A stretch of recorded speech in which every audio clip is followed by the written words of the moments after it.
drifting across the track, but the athletes are ready to go for the first of the medals to be decided in the Alpine skiing schedule. 6 gold medals to be decided, all in downhill. 3 categories for the women, 3 categories for the men. As you can see, we start with the visually impaired category, then moving on to the standing and finishing for the sitting. And by the end of the day, we will have 6 gold medals awarded on day 1 of these Paralympic Winter Games. Coaches, as always, taking whatever viewpoint they can, and the Russi Rock down near the finish jump is a keen spot for them. Now let's have a look at the weather conditions. Now -10, the snow temperature, -7 the air temperature, but look at the gate, you can see how it is being buffeted by the wind. The women's downhill, vision impaired, the Alpine skiing schedule, the 2022 Paralympic Winter Games will get us underway. And let's have a look at the start list. 8 competitors from 6 national Paralympic committees will race in the women's downhill vision impaired. And Henrietta Farkasova of Slovakia, overwhelming favourite for this one. 9-time Paralympic champion, reigning world champion from Lillehammer earlier on this year in January of 2022. But an exciting moment at the top here. Yeah, the athletes making their last moment preparations. As you've mentioned already, the wind causing all sorts of trouble. Rescheduling our training program, organisers had to move things forward or back by a day and give the athletes a day off the mountain yesterday due to very, very high winds. Those winds have subsided somewhat overnight, but still a bit breezy on certain sections of the course. Particularly the last part we just saw there, just before they drop into that light shade section down that very, very steep gully. So we'll just have to watch and wait patiently while the race director and the members of the jury make their final decisions as we wait to get things underway. And those training runs really important, because none of the athletes, apart from those from the People's Republic of China, have raced on this track. There usually is a test event, but because of COVID-19, the athletes haven't been able to race on here. So this is why those training runs are so important and why they need to shift them around to get all 3 training runs in. That's right. Crucially important, the training runs in downhill competition. No training, obviously, in slalom, giant slalom, or Super G, but traveling at speeds approaching 130 kilometers per hour, you definitely need to have a run or 2 on the hill to get familiar with the terrain and, of course, the set of the gates. Looks like we're just about to get underway, though.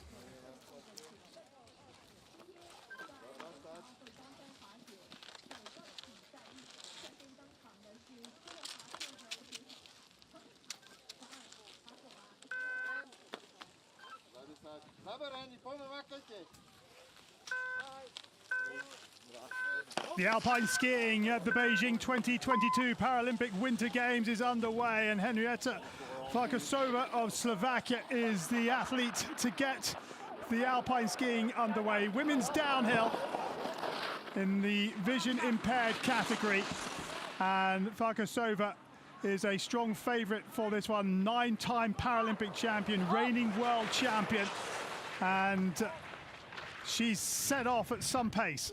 Absolutely fearless skiing from Henrietta Farkasova on the top section. We saw there it's very, very steep right from the get-go, and the terrain is unrelenting. It's changing underfoot with every metre that you travel, but this is a very strong run from the Slovakian pair as they approach the final section of the hill. Yeah, just got over the Duen jump, got a little light now, hard on the left ski as she drops into this high toe bowl, going into the shade, and that makes life very difficult indeed for these athletes. It's really steep this section, and this key gate coming up now on the right-hand ski, coming out of in towards the canyon. Got to get this right to take the speed into this flat section. Beautiful turns from Henrietta Farkasova out of the bow and carrying great speed across the flats. This is crucial. We've got to carry the momentum, got to build it above, and now try to gain some aerodynamic advantage across these all-important flats. Here comes the final pitch. Over the rock jump and heading for the finish line, and Farkasova will set a time of 1:19.51. Her factor time, 100% would see the clock run as a normal stop clock. It runs just a little bit slower as part of the leveling up, but what a great slow-mo. Yeah, absolutely amazing pictures showing just how close to the limit the skiers are here today.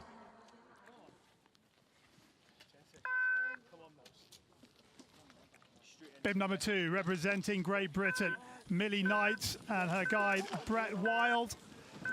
And Knight second in the downhill and Super G in 2018. Brave stuff from Millie Knight on the top section, gets into that tuck good and early across the first breakaway. That terrain break, very important now that Brett's done a good job of guiding her here. They've closed the gap up nicely. They were a little bit far apart in the previous turns, but right now they have a good connection and strong stuff through the midsection. 0.57 off the pace of Farkasova, our leader, as they wind their way over the Silk Road section of this downhill. This part of the track very narrow as it runs along the ridge. Yeah, the wind was causing problems here earlier this morning, but it seems to have gone away now. Brett and Millie Knight doing very, very well here. Millie trying to close that gap down just to get that connection improved. Brett bleeding a little speed off on the right foot turn. Very good guiding here by the British pair.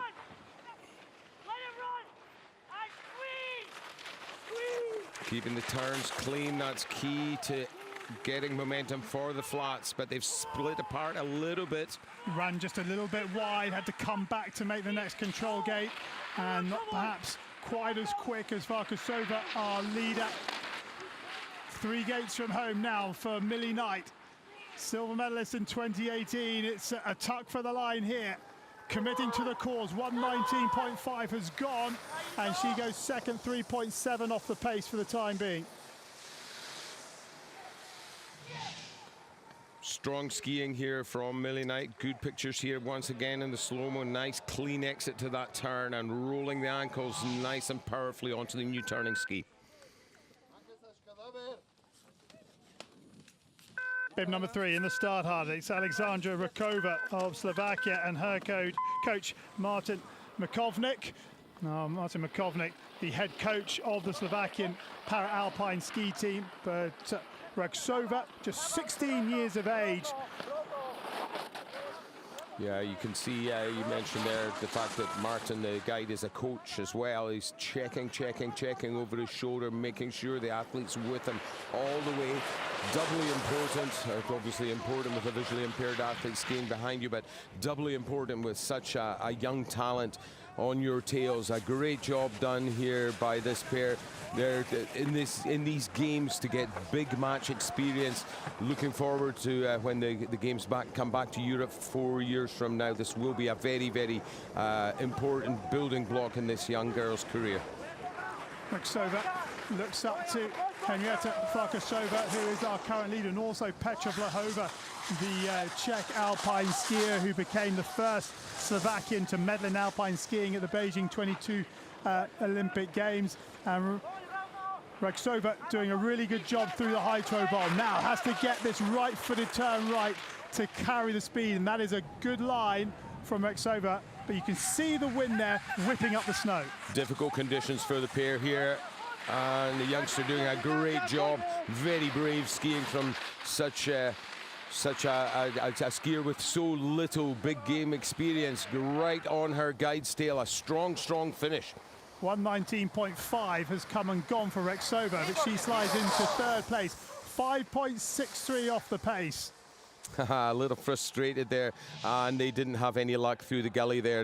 A little bit of wind affected that run, but unfortunately nothing we can do about this. This is the ultimate outdoor sport after all.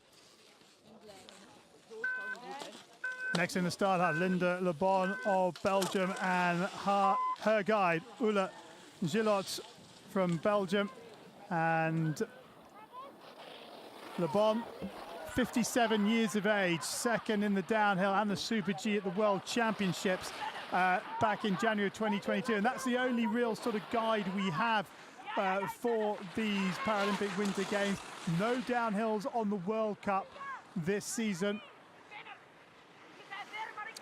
Yeah, and the Belgian pair making certain, you could say, playing a safe hand of cards on those top turns. It's so steep out of the start gate. I really can't emphasize how difficult it is. The snowpack, very, very hard. I wouldn't say icy, but it is very difficult to get grip from the skis on this man-made snow, which has been packed and skied on now for weeks and weeks on end throughout the winter here. But yeah, as we say, not a lot on their form card, but a solid performance here from the Belgians. Has to get hard on this left-hand ski. Now that left-hand blue line, as we look up the hill, it's probably about 3 or 4 meters below the top blue line. It's that steep, and perhaps the camera doesn't do it justice, but you can see how the wind has played with the snow on the track, that sort of ripple effect that you see maybe on a beach with sand. And Le Bon, 14.16 off the pace of Farkasova at the final time split. Yeah, they're past the most technical, difficult sections of the course. Fairly flat run here before the final breakaway and the drop into the finish. They should be solid enough and safely home in a few seconds from now. Le Bon over the final pitch, tucks for the line, and she is down in a time of 1:36.07, slides into 4th place.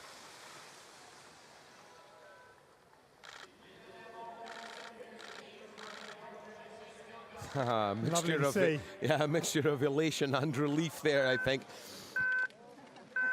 Bib number 5, Mena Fitzpatrick from Great Britain, was the slalom champion in 2018, second in giant slalom and Super G.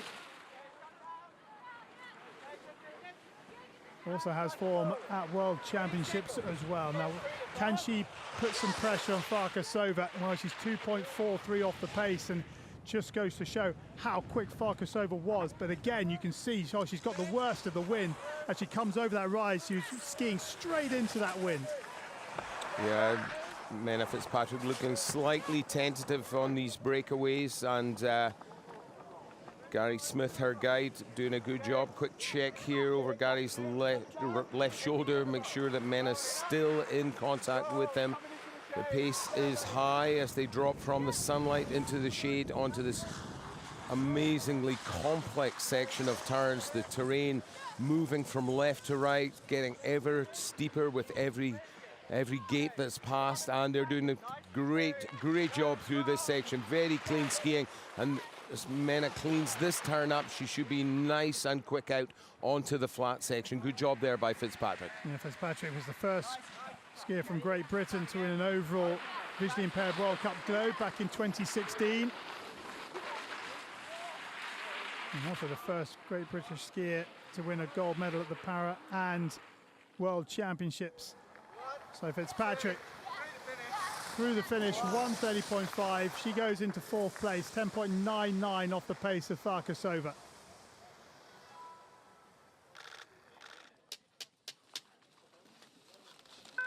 Noemi Eva Risto of Germany and her guide Paula Ella Brenzel next to challenge. And now onto this Galleria. It's so icy and so steep.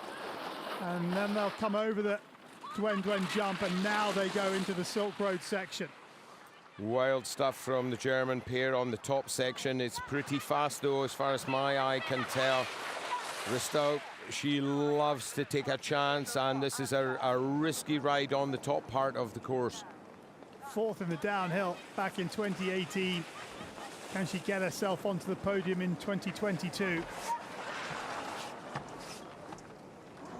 Brenzel checking before they drop off one more time, and coming into the gully. Risto runs very wide on the exit to that turn. Does it play to her advantage? The next split will let us know. She's 4.2 off the pace as she goes into the high throw ball. And this light shade, back into the shade again, and oh, good recovery. She's got to make the gate. She's missed it. She's out. She's missed the gate, and now she's got to be very careful she doesn't make the fence. Well, heart-and-mouth moment as she gets in front of the guide and manages to come to a standstill on her own two skis. That's good to see, but that could have been very dangerous. Yeah, Brentel's guiding skills tested to the absolute max as Risto overtook her. She missed that, missed the gate on the right foot turn. Luckily, though, they're making it safely and gently towards the bottom of the mountain now. And ultimately disappointment for the German pair. That was looking like a very strong run and in contention for the medals, I would say for sure. So disappointment for Risto, the fact she hasn't finished, but she is down in one piece. And will have a chance to race again in the other events in this Paralympic Winter Games. But just goes to show you how quickly it can go wrong. Yeah, once. Xu Daking of the People's Republic of China with her guide Yan Han next to challenge. And Xu won bronze in the T12 200 meters at the 2012 Paralympic Summer Games in London. Now taking part in a home Paralympic Winter Games. Well, no question about this young lady's athletic abilities and riding a very clean set of edges on the top section. Only 0.99 off the pace at this early split. And the Chinese pairing on a very aggressive line. They've cut the line very short through here, and this looks fast to me. Very clean turn here on the left foot and running out with good speed, but the line eludes them and she drops low out to her right. We'll have to wait and see if that affects her time. Sometimes it can compound itself further down the track, but this looks pretty quick from Xu. Can she get onto the podium? She has to be inside 1:25.13 to make the podium. And she's done it, she's second. 2.25 off the pace. Pushes Millie Knight down into third, but what an excellent run from Xu. Amazing skiing, particularly on the lower section after that mistake on the right foot turn coming onto the flats. Martina Vozza of Italy and her guide Jelenia Sabidusi be next to challenge. Vozza third in the slalom at the Para World Championships in Lillehammer in January of 2022. They were due to be held in 2021, but it was delayed like many other things because of COVID by a year. But a good guide, those Para World Championships for these Paralympic Winter Games, and good connection between guide and athlete here. Yeah, very, very strong skiing from a relatively inexperienced pair here. Vozza really taking chances coming off the pitch. Oh, but one chance too many. She goes on the inside ski just a little bit too heavily and slides out just before the gully. Guide is right on hand to make sure she's okay. It didn't look like too big of a spill. Let's just hold our breath for a moment here and hope that she's okay. Well, she's gone down holding that knee. The skis come off.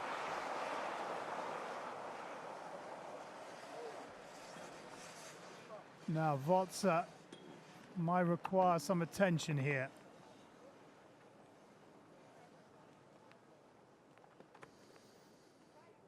Well, a sharp reminder there of just how quickly things can go wrong. It was looking very strong, very positive, very aggressive skiing from Vozza, from the Italian pair on the top part, but just one small slip, the weight's going just a little bit too far onto that left foot, the inside ski breaking away.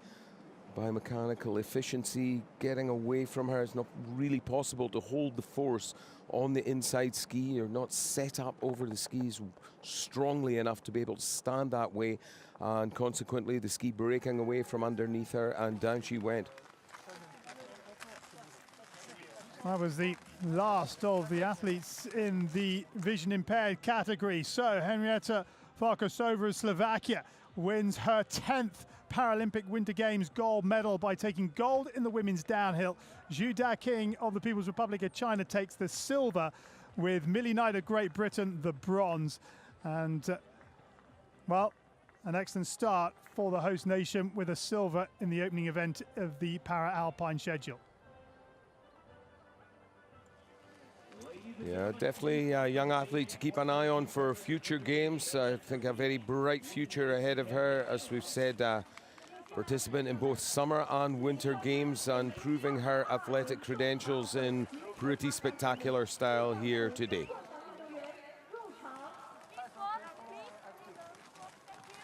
So now we'll have a recognition ceremony for the medalists in this women's downhill vision impaired category. They'll receive their hardware later on in the medal plaza on day one of these Paralympic Winter Games. But they do have the opportunity to be acclaimed by those in the finish area for their performances in this women's downhill vision impaired. Very proud moment for the host nation. Their first hardware, as we call it, in the games. And a very strong silver medal by Zhu.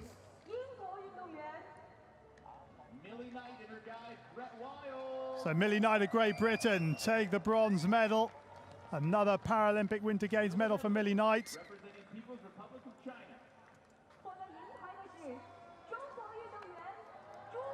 And Zhu Daking adds a winter silver medal to her summer bronze that she won in London 2012.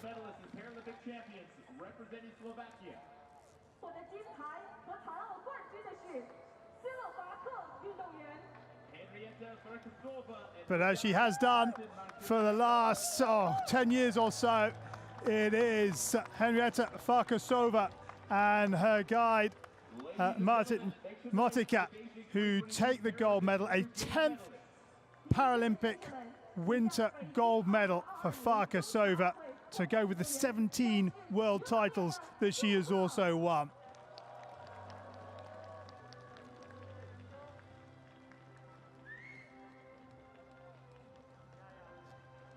Well, what a force Farkasova is in vision impaired skiing. Yeah, it's quite some tally, really, when you look back at her career. And doubly so, she deserves our respect and admiration for today's performance. As you've mentioned, the last World Championships just a few short weeks ago in Norway, but 2.5 years previous at the Selinavea World Championships, she actually broke her ACL. So not only has she achieved the highest of levels here today, she's done it coming off the back of a very, very serious knee injury. So she, as I said, really deserves our respect and admiration. A very well won medal there. Here is the start list for the women's downhill standing. Marie Bochet of France will get us underway, the reigning world champion and defending Paralympic champion. And there are 9 competitors from 6 national Paralympic committees in this women's downhill standing.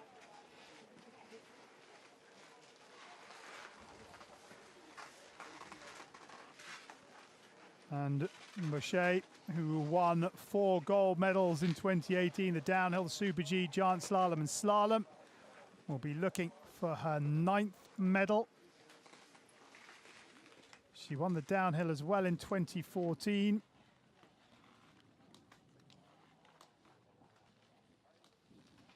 And she's also a world champion 21 times. A dominant force in women's downhill standing para-alpine skiing. Yeah, quite some experience, and you can see it's written all over her there in the body language. Marie Bochet, cool as a cucumber, just waiting for the officials to do all the checks, make sure conditions are safe for the athletes to restart here and carrying bib number 1 for the women's standing category. You really couldn't hope for much more. That's not such good news, however. No, that is Naomi Evaristo of Germany, who had a fall, and she, well, it's having to be taken off the mountain.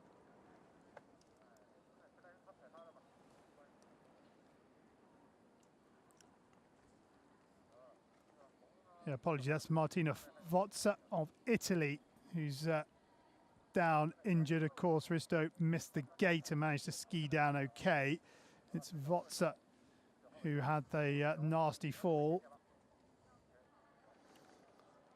Yeah, a short delay here. As ever, safety of the athletes is paramount, and while we get the young Italian evacuated off the hill, they'll probably, by the looks of things, they'll probably bring in a sledge to get her down to the bottom of the mountain safely. And for the moment, our competition is on hold.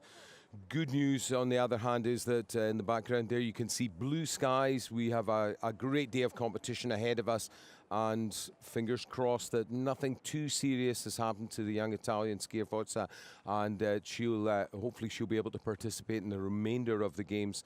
But right now, the course crew and the medical staff taking every precaution and making sure that she's evacuated safely off of the hill. She did actually lose one of her skis in that fall, so either way, she wouldn't be skiing down on one ski all the way to the bottom, that's for sure. It wouldn't be out with her abilities. A skier of this level can manage that. But right now, an anxious wait for some as we go back to the top of the course. But the vast majority of these competitors, very, very experienced.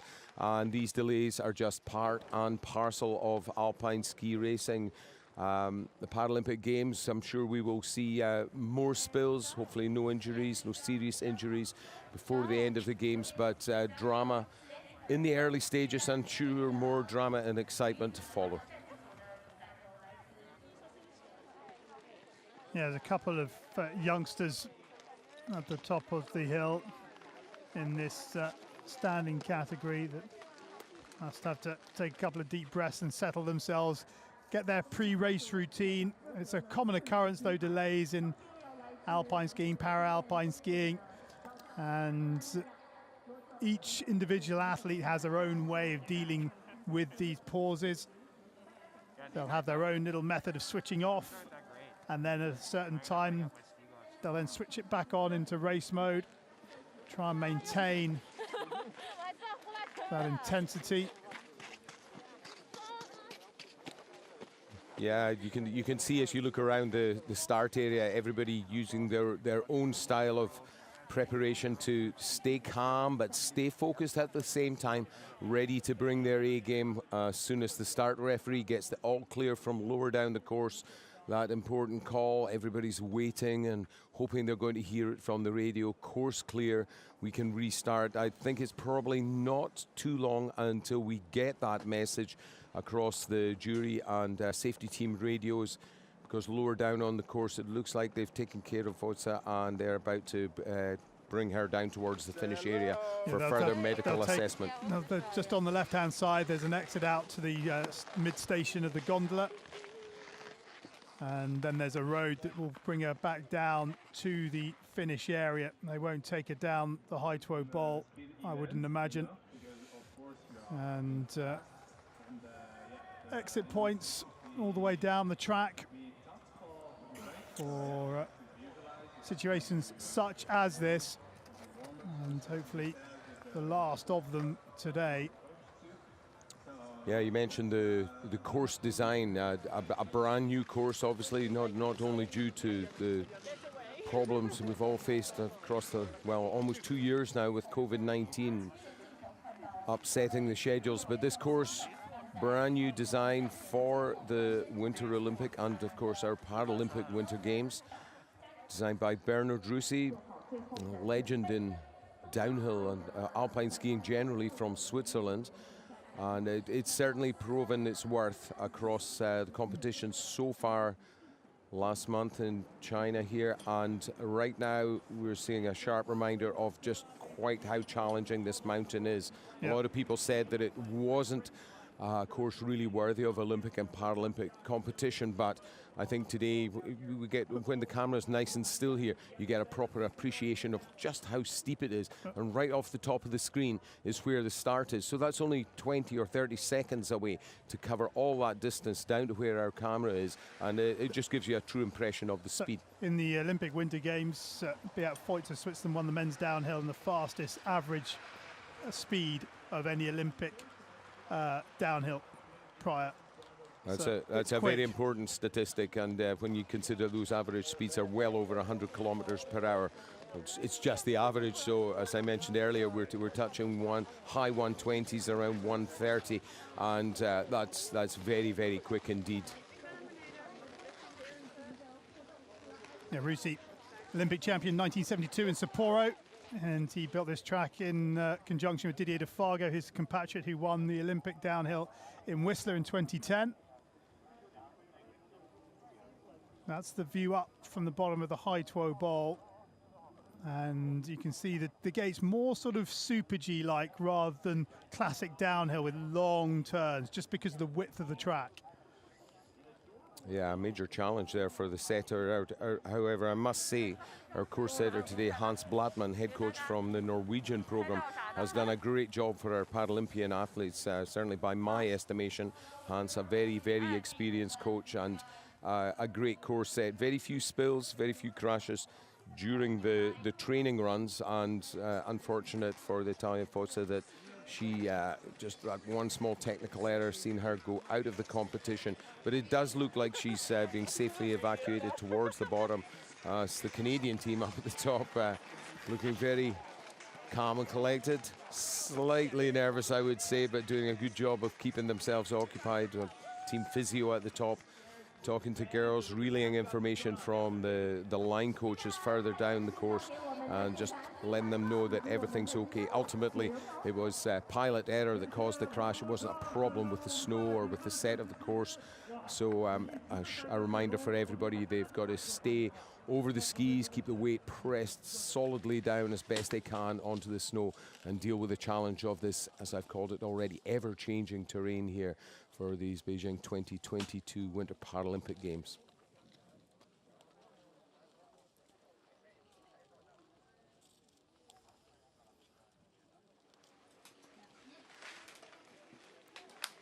Marie Bochet of France clips up the boots. It's almost time to go in the women's downhill standing at Beijing 2022.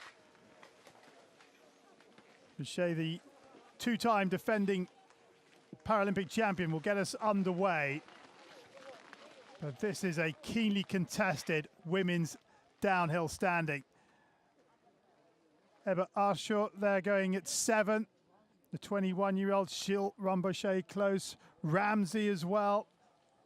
Third at the World Championships a couple of weeks ago. But Bochet definitely the racer to beat.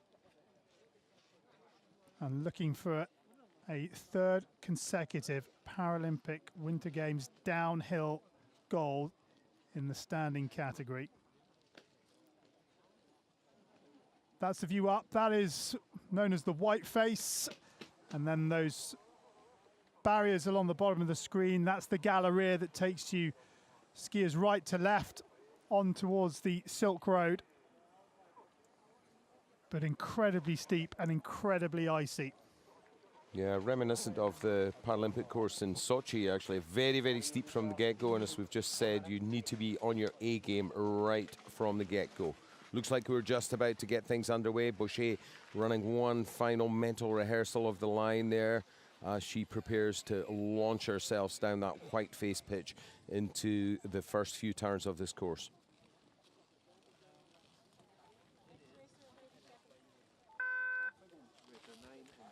So there's the buzzer. The wand will come across the gate, and Bochet will get this women's downhill standing underway. That gives you a great example of how steep this track is, and it is direct down the fall line, straight off the bat.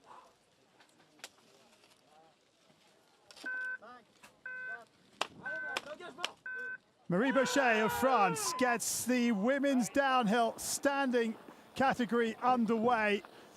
And she's had a failure already on the second turn. And Bochet, the two-time defending Paralympic champion, will not make it a third gold. Oh, the frustration obvious from Marie Bochet. Well, that certainly was not in the script. That really is one of the greatest disappointments any athlete can ever face. Equipment failure there, just barely seconds out of the start gate. And really, what a disappointment, what frustration Bochet must be feeling right now. Well, takes herself out on the slip road. Well, that is a real turn up for the books and something you can't legislate for as an athlete. You can only legislate what is in your control, and bindings giving way is not part of it.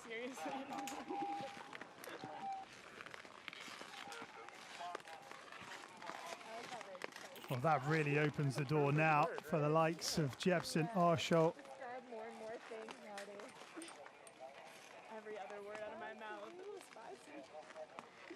Yeah, we just have it's not really a delay. We run the regular interval as if Bochet was given her time to race all the way to the bottom, but that was the 15-second warning beep from the timing equipment, and we're almost ready to go again with Andrea Rothfuss of Germany, the next competitor to take to the course.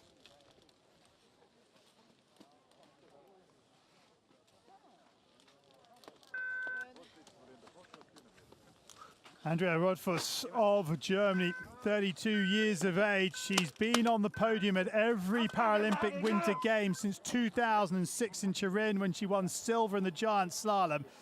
13 podiums in total, including second in the downhill giant slalom Super G and Super Combined in 2018. So this, with Bochet out of the running, a real chance. Yeah, that's an important stat you've just brought up there. Rothfuss, you know, generally you could say in the shadow of Marie Bochet for the previous couple of games, but now the German has a real chance to open things up and make her mark on the world. Strong skiing, I have to say. She looked a little tentative on the first 2 or 3 turns, but really getting the bit between her teeth now, getting those shoulders down to create an aerodynamic advantage. It's just to reach out over the outside ski a little bit more strongly, I would suggest, to turn, make the skis turn a little more cleanly. You can see some spray coming off the edges of the skis, indicating that they're going sideways ever so slightly rather than carving clean. And as a consequence, drifts out a little further than she would have liked on that all-important right foot turn. That's the money turn before the flats. Yeah, the blue line is only for guidance. The athletes can go outside of it. They just got to make the control gates. And Rothfuss 1:23.71 sets the time for those at the top of the hill.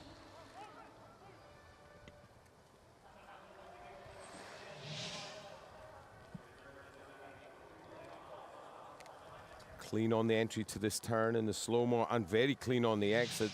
Good turn there from Rothfuss in our slow motion pictures.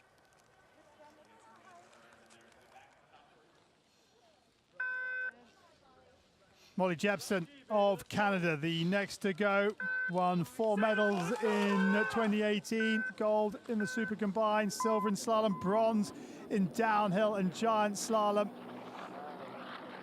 What can Molly Jepsen achieve here? Trying to chase down the time of our leader, Andrea Rothfuss of Germany.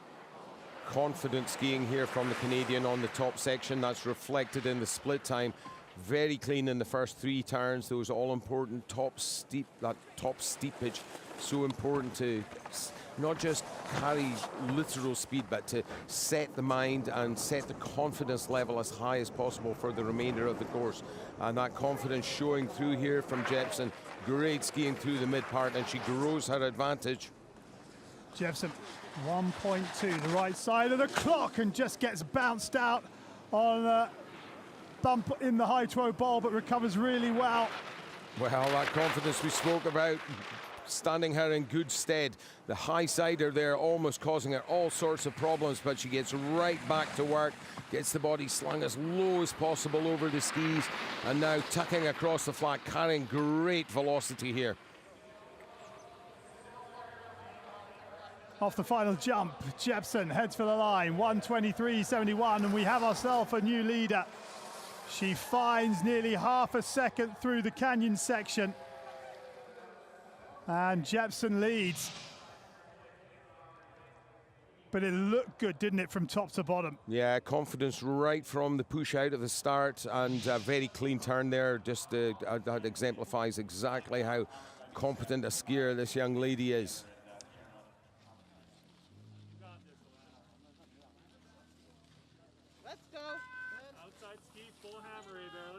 Bib number 12 is Alana Ramsey of Canada. Third in the Super G and Super Combined in 2018, a 5-time World Championship medalist. Missed the last 2 seasons after a big crash at the World Championships in 2019, and has really been trying to get her mental strength back following that crash. Now 21.78, the first split time of our leader Jepsen, and Ramsey just a shade over 2 seconds off the pace. Yeah, Ramsey not quite as clean and not quite as smooth in her execution from turn to turn. Just ever so slightly tentative on some of these turns, and that lack of execution, lack of strong execution on the outside ski being reflected in the split. Here comes the next checkpoint. And 2.01 has grown to 2.83. A bit of a drift there from Alana Ramsey. A cleaner turn, however, on the left foot. Again, keeping it relatively straight through this section. There's a couple of different ways to ski this part, but you see her pushed out to the right-hand side there. Consequence of that straighter line in the 3 or 4 turns above. That will have cost her another half second or so, I would estimate. 4.34 off the pace of the last split. Ramsey running wide on the entrance to the canyon. And does it cost her more time?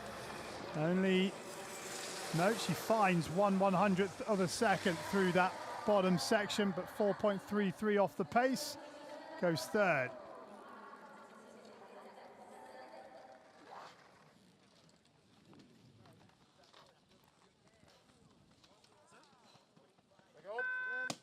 Hondo Ami of Japan.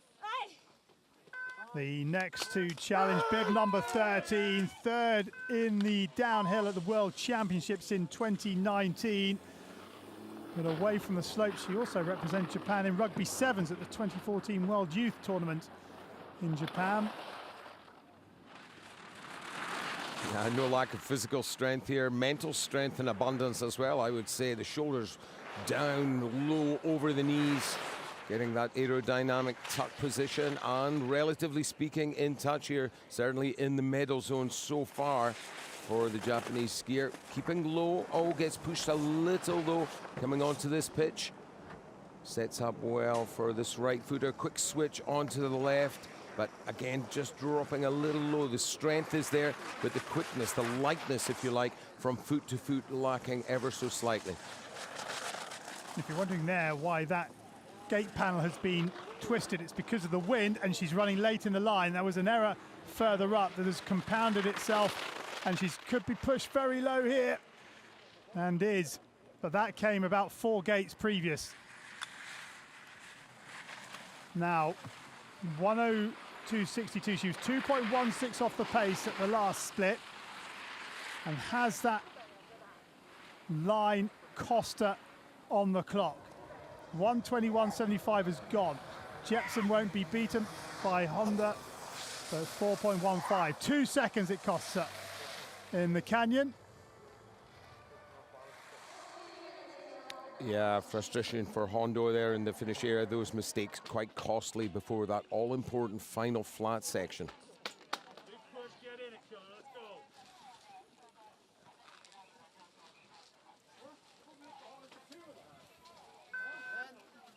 Bib number 14 is Michaela Gosselin of Canada. Let's go. And Goslan out of the start hut, straight into the thick of the action on Whiteface. Those 3 gates before getting heavy on the right ski to traverse across Whiteface for over the terrain change. Dwen jump. 21.78, the first split time of her compatriot Molly Jepson, and she's just over 1 3/4 seconds off the pace. Very clean on the first 3 or 4 turns, but that important final turn off the pitch costing her. She let the line run out just a bit too early, and as a consequence took a longer line, but more importantly it's sort of done some damage to the actual ground speed. Similar section coming up here, so she needs to keep it tight and early with the switch. That's good work here, and early entrance to these next couple of turns. This next right footer, all important. Needs to let it run from here. A little bit too early into the attack, sacrificing cleanness and speed on the outside ski, searching for that aerodynamic position. And here's this crucial flat section. Nowhere to gain time. Any mistakes here will only be compounded, as we've been saying, as she goes now for the line. Goslan crosses the line, 1:25.75, 4 seconds off the pace, finding 0.4 of a second through the canyon section, but not enough. Into 3rd place.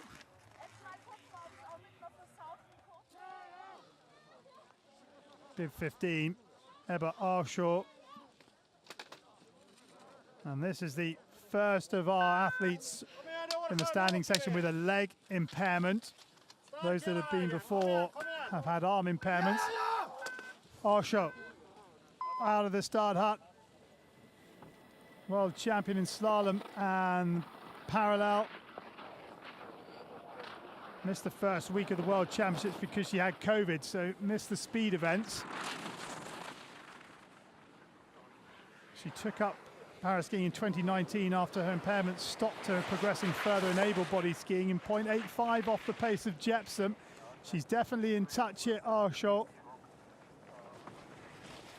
Yeah, the Swede carrying good speed from that top section. The early split reflecting the fact that she'd set up very high, very early to help her get a clean run down the pitch. This one coming up now, very important, and well, still in touch, still in the medal zone. Clean turn coming into the gully here, and another one to follow. Needs to string a couple more together and get speed out onto this flat section. A little bit ragged here, not quite staying with the ski all the way around the turn, and pushed wide on the exit. Oh, that will be costly.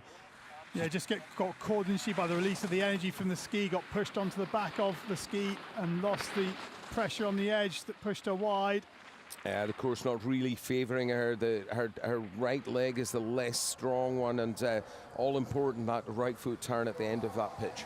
Second, 1.45 off the pace for Arshaw. Loses just 7/100ths of a second because of that mistake coming into the gully.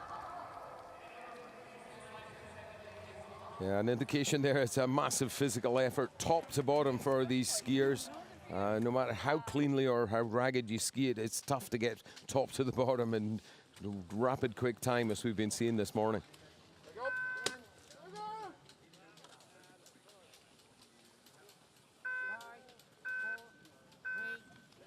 Kamiyama Noriko of Japan, the next to go in the LW9 class, has arm and leg impairments.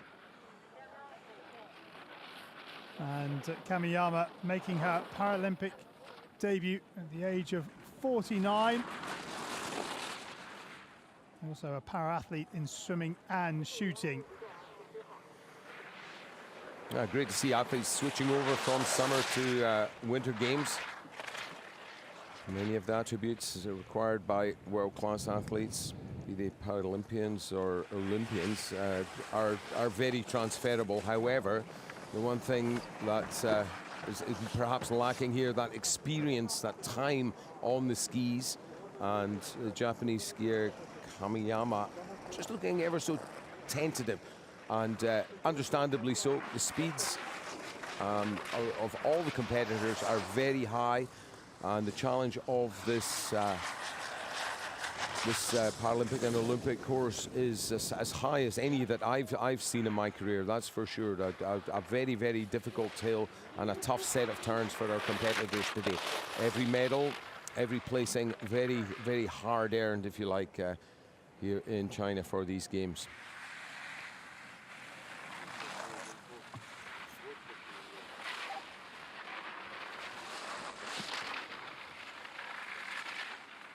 Couple of gates from home now for Kamiyama. And crosses a line in a time of 1:38.49. Slides into 7th position. 16.74 off the pace.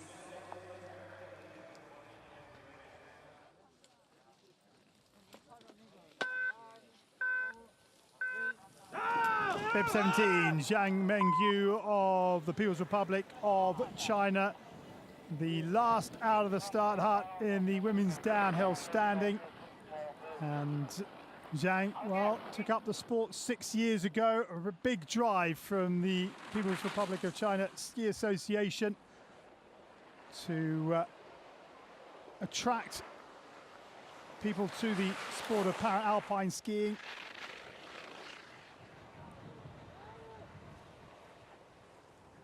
Yeah, the program bountiful, I would say. A massive number of athletes, and strong skiing now that the more difficult section of the course is behind her. Zhang looking much more confident than she was on the top section. Her wide shot gives us a proper impression of the speed she's carrying, and yeah, the clock reflecting that as well. Only 0.39 of a deficit for her to work on. Well, Zhang, 19 years of age, and has the factor time to her advantage, and now she's got the green light by 1/100th of a second. Zhang from China looking to take it away from Molly Jepson of Canada. Can the 19-year-old keep the green light as she comes to the final couple of gates? Zhang of China, 1:21.75. This is going to be close, and she's just outside by a 10th. And Zhang had the green lights coming into the canyon, but it's Jepson who is celebrating at the bottom of the hill by a 10th of a second. I'm delighted with her performance, you know, for such a young talent. That's incredible work. Just a slight error on that all-important right foot turn before the final flat bled some of her speed away, but another great talent for the future. But today in the women's standing category, it's all about Molly Jepson of Canada.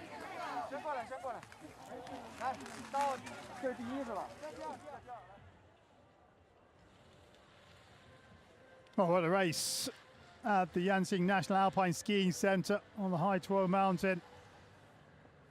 And the final result of the women's downhill standings looks like this. Molly Jepson of Canada is the Paralympic champion. Zhang of China takes the silver, and Arsho of Sweden the bronze. The big other story, Marie Bochet, the two-time defending Paralympic downhill champion, did not finish.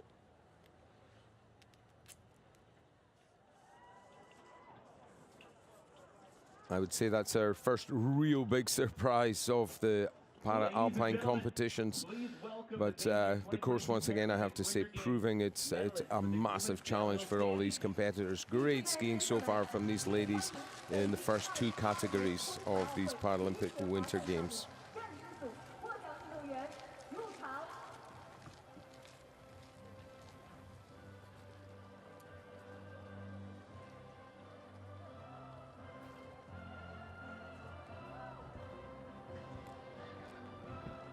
So the recognition ceremony for the women's downhill standing category.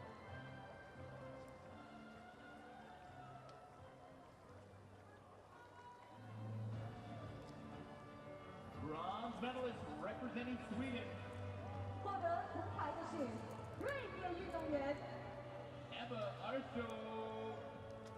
And Ebba Arsho of Sweden takes the bronze medal Silver medalist in her representing first Republic of Paralympic Winter Games. 获得银牌的是中国运动员张梦秋。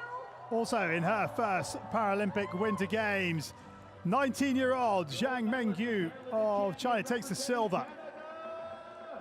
获得金牌和冠军的是加拿大。 But Molly Jepson of Canada wins the gold medal in the women's downhill standing to go with her gold medal from 2018 in the super combined. Ladies and gentlemen, show your appreciation for the Beijing 2022 Paralympic Winter Games medalists.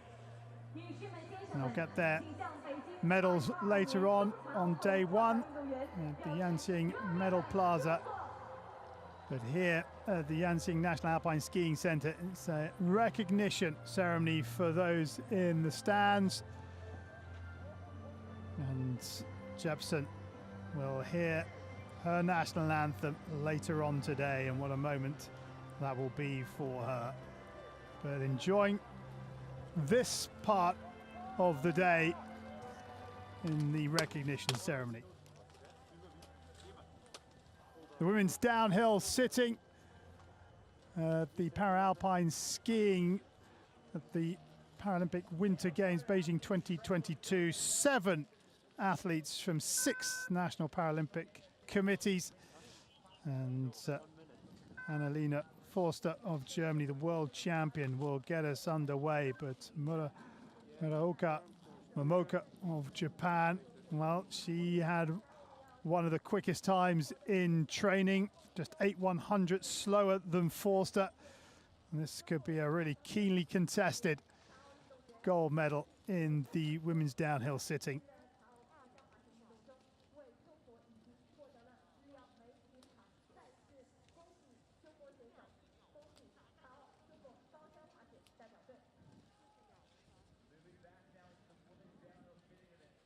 Forster, just less than a minute to go until she is out of the start hut. There is the buzzer that indicates 30 seconds to go. And she brings herself forward. There's the clock ticking down on the left-hand side.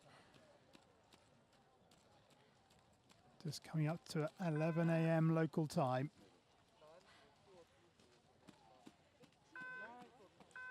Annalena Forster of Germany gets the women's downhill sitting underway at the Beijing 2022 Paralympic Winter Games. The reigning world champion, having taken that title in Lillehammer in January of 2022. And Forster, well, she carried the flag at the opening ceremony. Now she's trying to add a gold medal in the downhill to that accolade.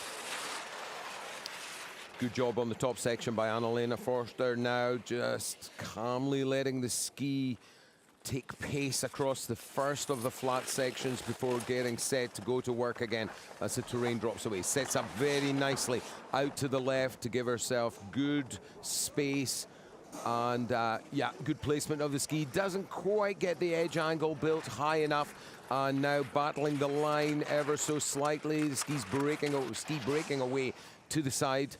And a little bit of speed gone there. So not just ideal, but nonetheless, it's still a pretty quick run by Forster. Yeah, you can hear the frustration as she yells at herself. That was a definite mistake on the right-hand curve there, and that'll be costing her in terms of absolute ground speed across the flat. The ski going sideways for far too long. She does have to drift it a little at the top of the turn, but she let it drift just for a fraction of a second too far, and as a consequence got dropped low in the line. Forster off the rock jump, will tuck for the line, and 1:30.6 for her, not as quick as she put down in training.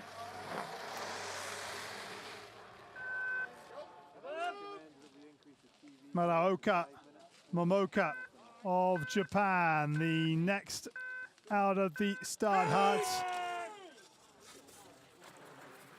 Paralympic giant slalom champion in 2018, second in the downhill. Good job by Muraoka on the top section, getting the line, I would say, almost millimetre perfect, and carrying good pace here as she comes across the first real terrain break. Has to keep the work rate high, though. Oh, she's in very straight here. Does a double turn on that rather than bringing the arc round nice and smoothly. But those clean turns at the top paying dividends as we see a big green light come on. 0.80 her advantage. This is good. Right on the money here, and exactly where she wants to be coming into this section. Very precise skiing from the Japanese lady. Now gets back to work here. This is tough. Ski gets bounced a little to the side, but catches it, just stays calm, gets the balance back, runs the turn out nicely.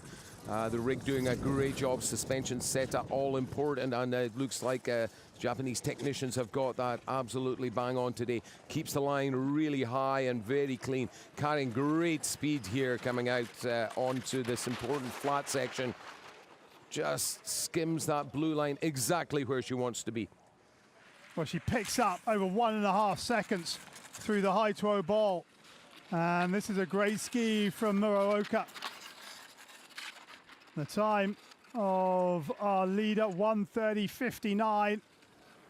And Muraoka, the captain of the Japan team here at Beijing 2022. Can she get herself in the top spot?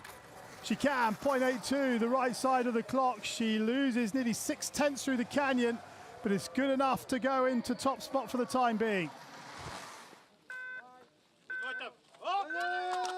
Barbara van Bergen of the Netherlands, the next to go, 43 years of age. She competed at the Paralympic Summer Games in Beijing in 2008 in wheelchair basketball, winning bronze.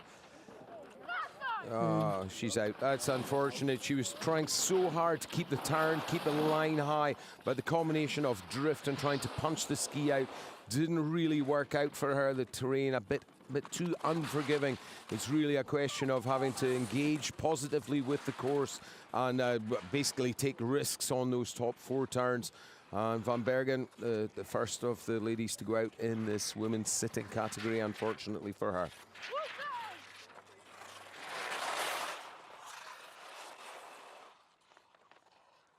Oh, disappointment for the silver medalist from the World Championships in Lillehammer of 2022. And, well, let's have another look at it. Yeah, just drifting the ski sideways there at the top of the turn, but not able to get the edge to bite, not getting the purchase after the drift to be able to make the ski carve out the direction that she's pointed it. It's a risky tactic, and I would say a tactic that hasn't quite worked out for her. It's really a case of skiing confidently, sending it, as the athletes and coaches call it, pointing the ski down the hill, trying to bring it as close to the fall line as you dare, and carving best you can to make that all important speed to get the momentum for the flatter sections which follow.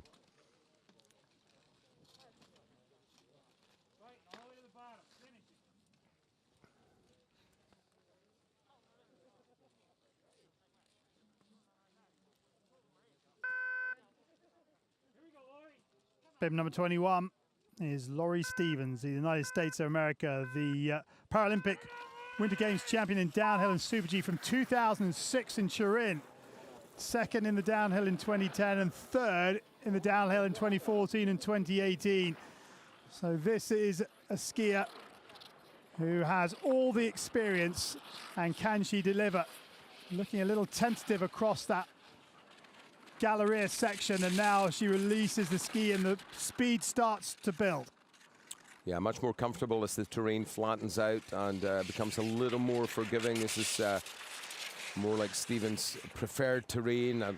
Likes the high speed, but that blend of technical turns on the steep section combined with the relatively high velocity right out of the start gate, not really suiting her. And yeah, another mistake there. That looked like her line error. She looked just ever so slightly uncertain of the direction she needed 3 gates earlier there, and still struggling to get the line back just to a point that she seems comfortable with. Ski being grabbing at the snow. I have to say that the snow is very, very, what the coaches and athletes call aggressive.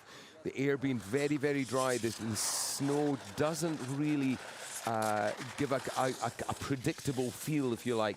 And it looks like Laurie Stevens of the USA struggling a bit to get to grips with that aspect of the Oh, and she's down.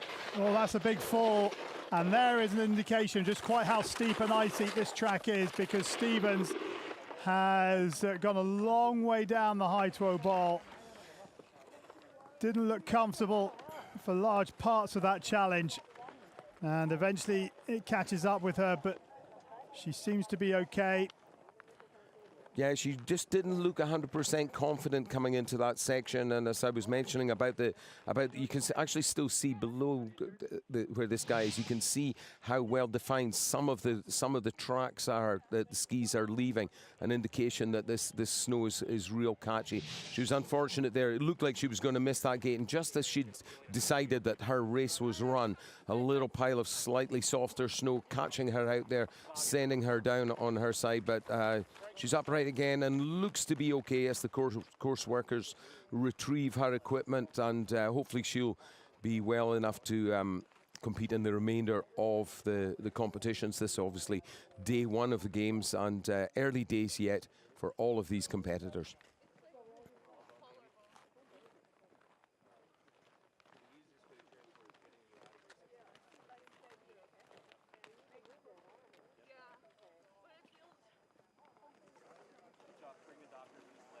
Yeah, they're just asking how she feels. Yeah, she went down pretty hard, as we saw there. Nasty sort of whiplash type fall, and definitely a full medical check there for Stevens once she gets down to the finish area. Every precaution being taken. The sit skiers obviously lower body protected by the rig and by the fairing, but there's no protection really, no adequate protection from what happens when things go wrong. You know, the ski whipped underneath her very quickly, caught the outside edge, and she got slammed down very hard there. She's a tough competitor though, Laurie Stevens, and I'm sure so long as the medical team give her the all clear, she'll be back to compete in tomorrow's Super G competition. You know, there's a service road just below where she fell. And there it is with the skidoo. That's at the bottom of the high toe bowl, and you'll just see Stevens above that service road, but that was a big fall onto the shoulder.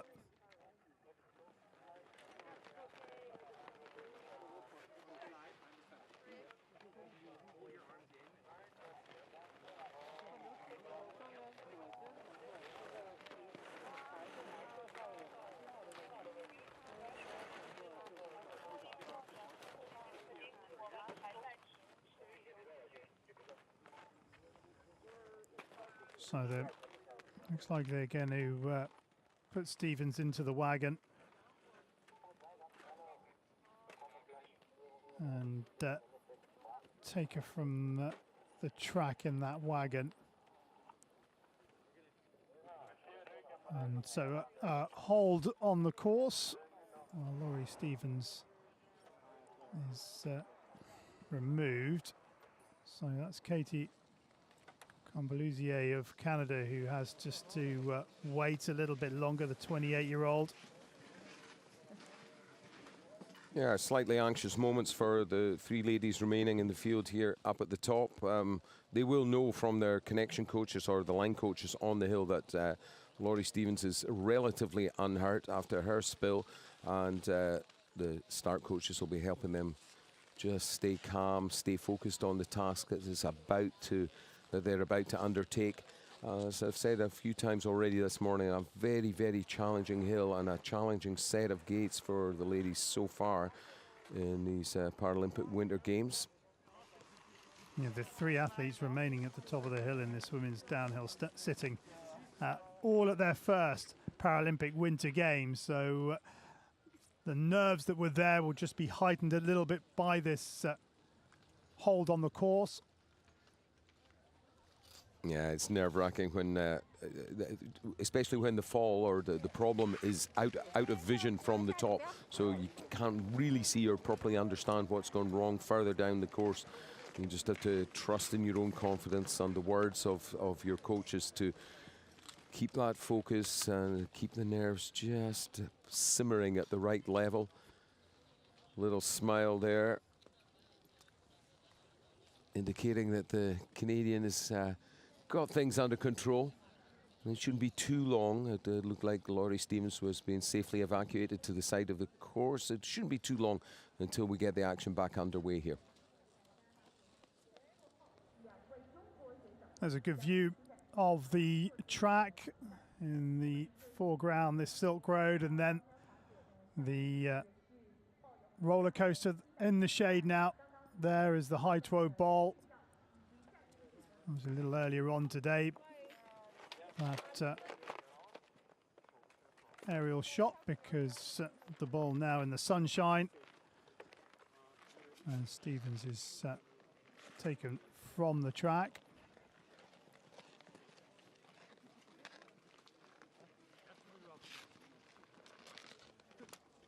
The men will get their Paralympic Winter Games schedule underway very shortly.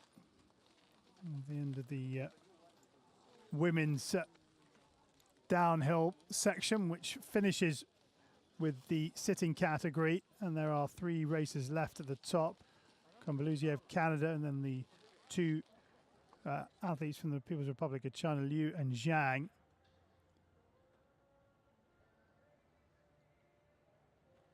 You can just see the wind there, the gondola, just a little bit of a swing on it as it makes its way up the hill. Marked contrast from the last 24 hours, however, and good, ultimately very good conditions, I would say, for ski racing here today. A little bit gusty for the women's visually impaired category, but as per the forecast, things settling down nicely with blue skies, the temperatures coming up. Still cold, cold enough to keep the snow in good condition for the remainder of the field. As we've just said, the men will follow the ladies. Same program mirrored. We have the men's visually impaired, followed by the men's standing category, and then the sit skiers for the men will finish the competition for today. And the boys getting themselves ready. Arthur Boucher of France doing his visualization, rehearsing the course, confirming the line calls with his coach, and everybody staying just on a simmer, you could say, keeping themselves ready to launch. And the course crew doing a great job. I have to take my hat off to them, considering the amount of racing and training there's been on this hill across the last few weeks. The course has been kept in remarkably good condition. Top marks to this team as well. Yeah, they're going over the track, just trying to keep it as smooth as possible, with all the edges that run over the snow. Ruts can start to form, and by snow ploughing or power ploughing over them, they look to try and reduce the depth of those ruts and keep it as equal as possible for all the racers. Still see a little bit of wind up on the hill, moving the gates and then blowing the snow off the track. Yeah, just on the ridges, it seems to be swirling over just as the terrain breaks happen. But generally speaking, I think we're in for a pretty stable day for the remainder of the competition. Looks like we're about to get things going again, though.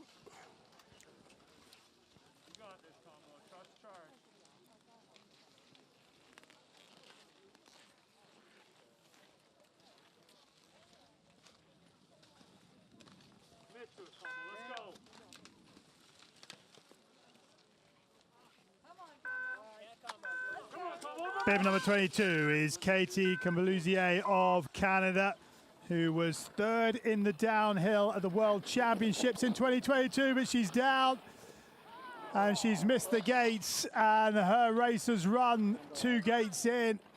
Huge disappointment for the Canadian as she skis out in the opening turns of this women's downhill sitting category. Well, we have to ask ourselves, was the focus affected by the long delay? Just took a moment too long to switch from one edge to the other to be able to make the left-handed turn. That top section is so steep and completely unforgiving. No room for error, no room for the slightest of hesitations. And a momentary hesitation there from our young Canadian competitor sees the end of her run just seconds from the start gate. Well, 2 athletes left from People's Republic of China at the top of the hill, and we've only got 2 at the bottom of the hill. So if one of those can get to the bottom, then China will pick themselves up a medal in the women's downhill sitting. Now, the first of the athletes to challenge is Liu Sitong, who was a gold medalist in hand cycling at the National Games for the Disabled of the People's Republic of China in 2011 and 2015. And now Liu pushes herself forward.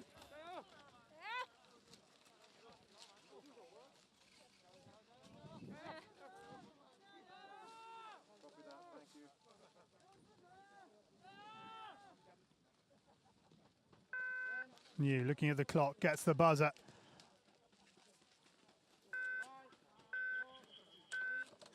Liu Sitong of the People's Republic of China on track. Her second Paralympic Winter Games, having finished 6th in the slalom in 2018. The 27-year-old. Safely through that difficult top section. Shows it enough respect to keep the ski running smoothly, and more importantly, running safely across that top steep. 23.96, the first split time of our leader, Muraoka of Japan, and Liu is just over a second off the pace of Muraoka. Needs to be positive, attack this one, a degree of aggression, and she looks ever so slightly tentative, putting in a little check turn to get herself set up for these technical curves. But ultimately that will have cost her a bit of time. And again, 2 or 3 shots to get the ski on its edge and locked into the turn, indicating to me that the athlete just a little bit uncertain of the line, or possibly uncertain because of the high velocity coming through this part. 106.07 has come and gone, but by how much? And the answer is 3.97. So Liu looking unlikely to trouble Muraoka at the top of the standings as she lets it run now through this canyon section. Yeah, more confident coming out of the canyon, the shoulders forward, hunched down over the front part of the rig and over the ski. Down the final pitch, she should be safe from here. 129.77 comes and goes, 2.33, so she finds 1.6 seconds through the canyon, but had given herself just too much to do, and she goes into third. Zhang Wenjing of the People's Republic of China, the next to go. 19 years of age, first Paralympic Winter Games for her. Whoa, just hangs on there on the white face pitch. These 4 turns out of the start gate are so challenging. And as we've mentioned there, a relative youngster, and that lack of experience, very difficult from an inexperienced perspective to bring enough confidence to be able to attack confidently such a challenging course. But right now, no shortage of technical and tactical skills coming through this middle part. The line is very clean, a little bit sideways there, maybe oversetting the line, but it should set her up well for the next pitch. Quick switch onto the right edge, curves that round pretty cleanly, runs it straight between these turns, picks up a little more pace, I would say, and there's the next split. 3.80, another second and a bit added. 82 just over on the speed gun coming into the high twirl ball, and she's down. Down and out. Again, maybe just setting up a bit too much, giving that the right-hand turn rather on the bowl just as she hit the first part of the shadow, giving it perhaps a little too much respect. You can over-ski it and it gets you into trouble. If you under-ski it, if you go too direct, it'll definitely get you into trouble. But sometimes, surprisingly, taking too much space, trying to give the turn too much respect, as I've said, can sometimes send you off the course as well. And our final competitor in the women's sitting falls victim to just that. Sets it just a little too high, put the edge on, took it off again, and as she tried to make the ski hook up one more time, it had all gone by. She'd missed the sweet spot from the entry to the turn, and down she goes on her side.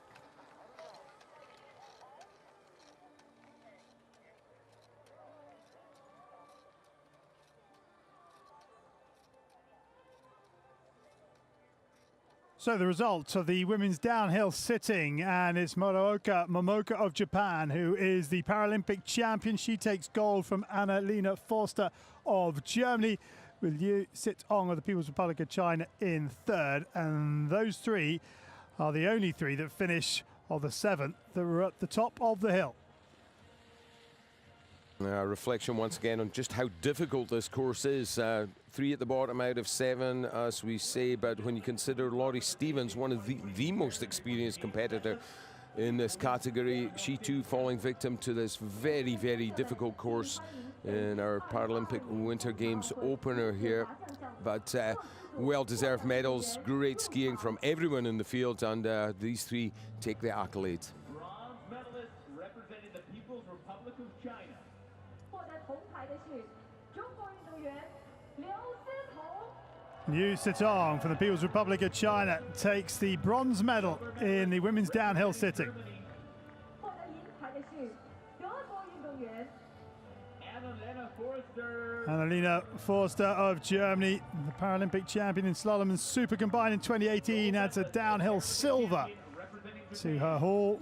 获得金牌和残奥冠军的是日本运动员 Muraoka Momoka. Muraoka Momoka of Japan is the Paralympic Winter Games champion in women's downhill sitting at Beijing 2022. 先生们，请 She won the giant slalom in 2018, but now she has a gold medal in the downhill to go with the silver medal she won in Pyeongchang. And the captain of the Japan team here at Beijing 2022 has the perfect start to her Paralympic Winter Games by taking the gold medal in the women's downhill sitting. The medals will be presented later on day 1 at the Medal Plaza in Yanxing.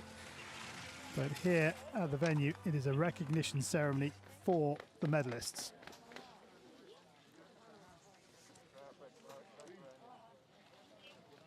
The men's downhill vision impaired, the 2022 Paralympic Winter Games in the Alpine program.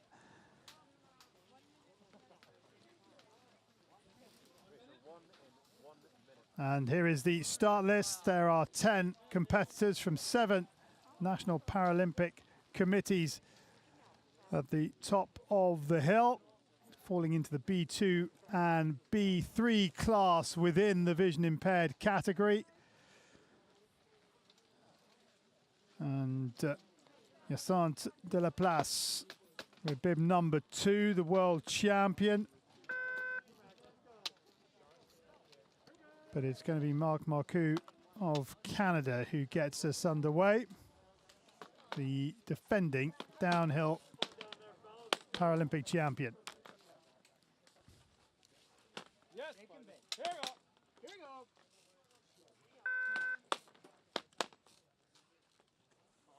Strong outside ski, Mac. You got it, baby.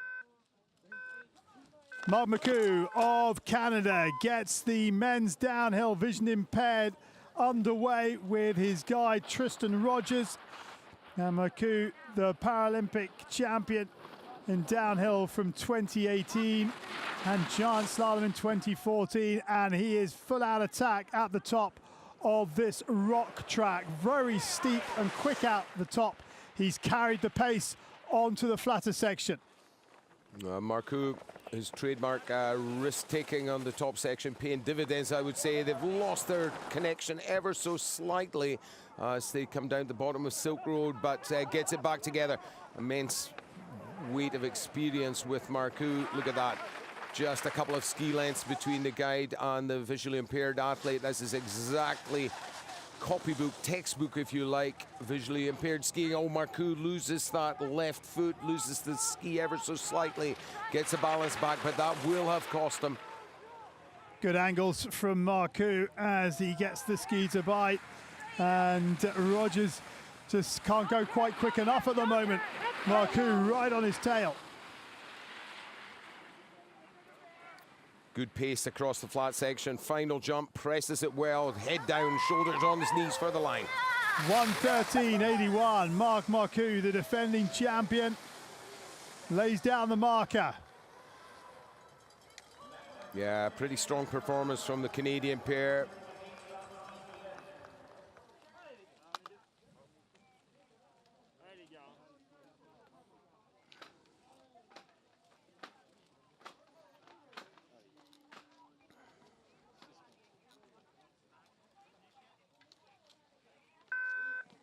Yacinthe Delaplace of France with bib number 2, the world champion in downhill vision impaired, with his guide Valentine Giraud-Moine. In the first Winter Paralympic Games for Delaplace. En avant, the call from the guy, get forward, and it's good advice. Delaplace a little bit in the middle of the ski for my liking. It lets the skis run fast, and they've got a green light here, but it's a pretty narrow margin and some difficult turns to come. He needs to clean up the technique, make that outside ski carve more cleanly, more securely. 1500ths the right side of the clock for Delaplace at the first time split, and different styles of guiding. Delaplace's guide a little bit further in front. Listen to the wind and see the wind on the snow surface at the top of the Hautevaux ball. How much has that affected Delaplace? 54.87, Marcoux's time at the bottom of the ball. 300ths, and he gets his body twisted as he comes out. This could be very close. Yeah, carrying very high velocity coming out of the Hautevaux bow, and in the end it caught him out ever so slightly. We saw him get twisted around. The damage will have been done. We have to wait to the line to get the final check, but they're tight together here now over that final jump. 1:13.81, Delaplace to take it away. No, he's outside by 2900ths. The world champion can't get the better of Marcoux. Yeah, that's cruel. Such good turns higher up on the course, getting good kick from the ski, good switch on. It's right foot turn a little lower down, costing him those precious few tenths, denying him the lead. Johannes Aigner of Austria with his guide Matteo Fleischmann. Aigner, 16 years of age, world champion in slalom earlier on in 2022, second in giant slalom and Super G. His twin sister Barbara is racing here, as is his older sister Veronica. The Austrians carrying good pace off the top pitch. Here comes the first split. They're a little far apart.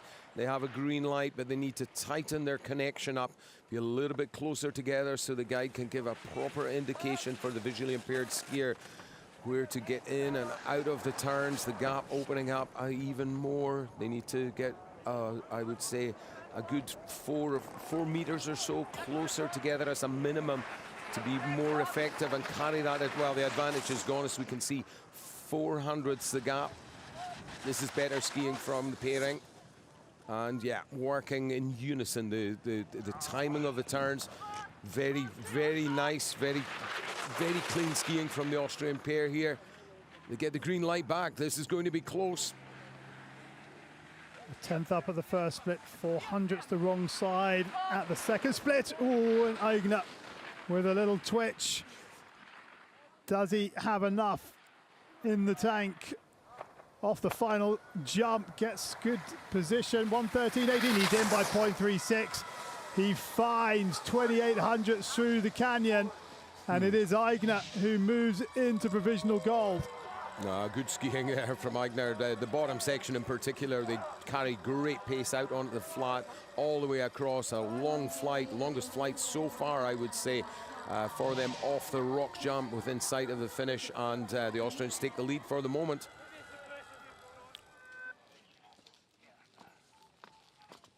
Miroslav Halos of Slovakia, the next to go with his guide Maros Hudik. Halos, a super combined Paralympic champion in 2018, silver in the downhill in 2014. Yeah, very experienced pairing here. And it shows, you know, there's a calmness about their skiing. You would say they're traveling quite as quickly as the Austrians just before them. 0.74 to find at the top split, but it's good skiing, very, very clean guiding, and the guide pushing it to the limit, and the athlete hanging on best as he can. Haraus, he's so strong, such a powerful athlete, and that power being put to good use on that left foot turn. Very clean. He ran wide, but he kept the turn clean and making up a little bit of time here. He's almost halved the deficit from 0.74 to 0.4 and just gets thrown out of shape, and now he's running very straight in the line. Now he's found some pace, and has it been reflected in the clock? No, the error. Just 1.03, just got thrown out of shape, and with it perhaps the chance of the gold medal goes. Yeah, there's no good places to make mistakes, but that was one of the worst, where he got high-sided there on the left footer just before the end of the high toy ball. And yeah, I don't think he's going to be able to make that up. That's a little bit disappointing. Strong in the middle, though. 1:13.45, 1:16.01, 2.5 seconds off the pace. Fourth place for Harus. And just gives you a proper idea. When you see the guide taking air, he gives himself a chance to have a quick look over his right shoulder. Harris, meantime, tucking in behind him and making a very clean turn there with the outside skis, but the inside ski drifting a bit too much. Some of this time definitely lost there. Giacomo Bertagnoli of Italy and his guide Andrea Ravelli. Next out the start out, bib number 5. Oh, Giacomo taking an extremely aggressive line down that first pitch, clipping a gate. You really don't often see the visually impaired skiers doing that, but the Italians definitely after it, you could say, today. 1981, the first time split in half a second, just over to find. Second in the downhill in 2018, Bertagnoli.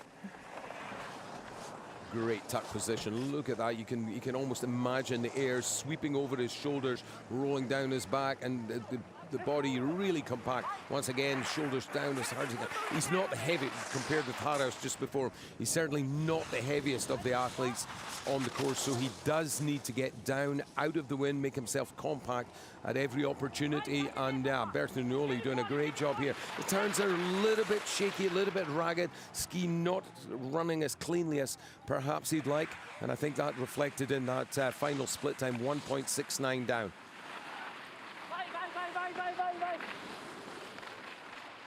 Encouragement from his guide. And 1:13.45 comes and goes, and Bertagnoli will not trouble the podium, unfortunately, from his point of view. 5th for the time being. Yeah, I'm a little bit surprised at the gap, actually, to be honest, time-wise. Perhaps the skis not running as well as they perhaps ought to, because Giacomo Bertagnoli, he certainly gave it everything he had on that run.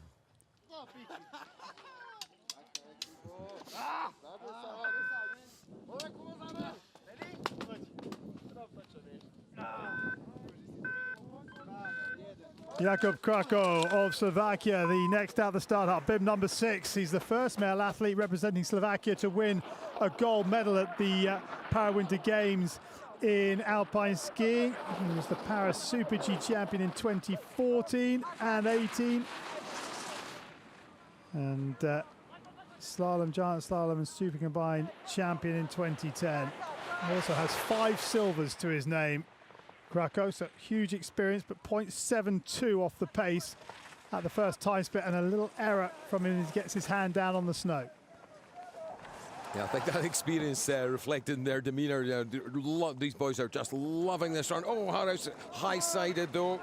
That's more than an error that they could have afforded. A really, really costly error. Hopefully he's not hurt himself, actually, because the amount of force generated by the ski to pitch the skier up in the air like that is really quite immense. Everything looks to be okay. They're getting things back on track here.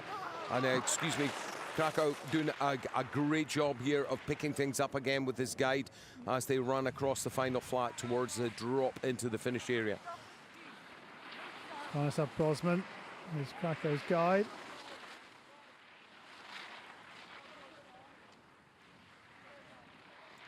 And Krakow off the final jump, 1:13.45, 2.64 fifth for Krakow.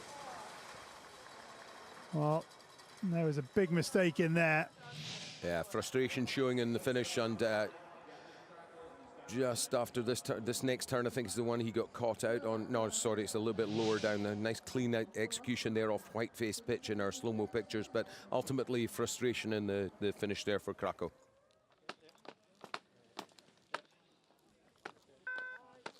Neil Simpson of Great Britain, the next to go with his guide, Andrew Simpson, his older brother, 19 years of age, World Championship silver medalist in 2022, fourth in the downhill and Super G. These boys are really the novices here.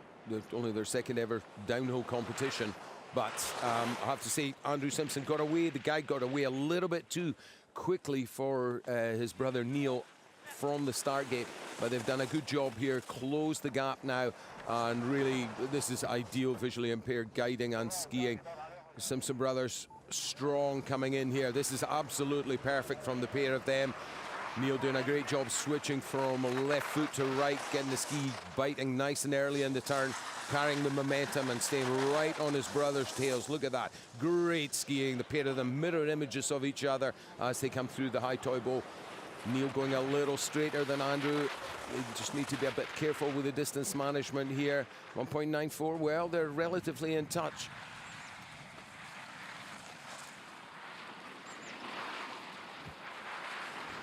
Yeah, ski's not looking to be running that fast coming across the flats. Perhaps the snow changing ever so slightly as the temperatures warm up. Let's watch the clock closely here. 1:13.45, and Simpson goes 7th, 3.68 off the pace, losing well, over a second and a half through the canyon section of this track.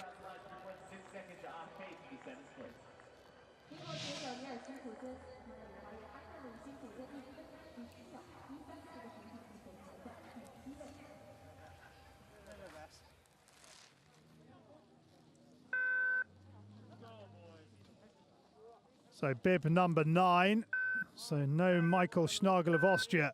This is Logan Leach of Canada, 19 years of age, in his first Paralympic Winter Games. Trains with the Canadian national team up in Whistler.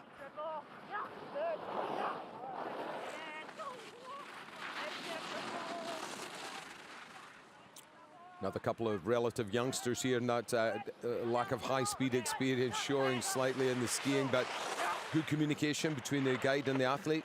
Yeah, Julien Petit is Logan Leach's guide. Yeah, you hear the guides checking as we're going, and the athlete confirming that he's understanding and trusting exactly where his guide has got to. No real visual connection, so that's all important. Bluetooth headset communication is really what the pair rely on to get them down the hill safely and rapidly as well. Now the gap's opened up here, and this is going to be a difficult way to to manage as they come out of the bowl. Athletes still carrying good speed, but the guide had to bleed off velocity by putting the skis sideways because they got separated a little. And now they've got it back together here well, but that will have cost them. Well, we estimate the best part of a couple of seconds with that little bit managed line and positioning management up in the high toy bowl. Leach off the final jump, tucks for the line, 1:26.28. 8th position for Logan Leach of Canada.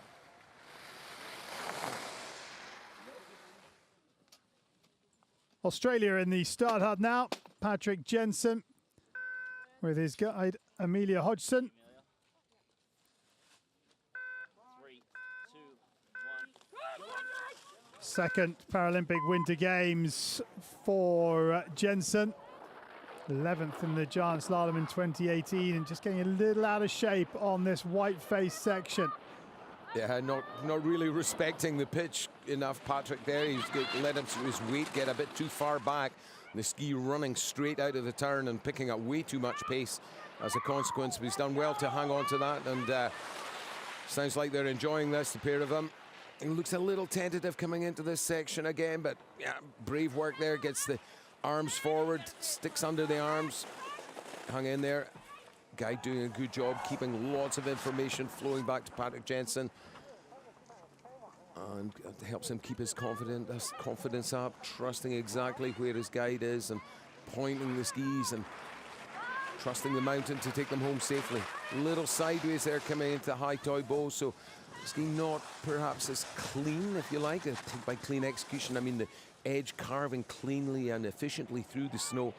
Maybe not quite as clean as they would have hoped for, but solid skiing nonetheless. A decent performance here from the Australians. 5.75 grows to 8.75.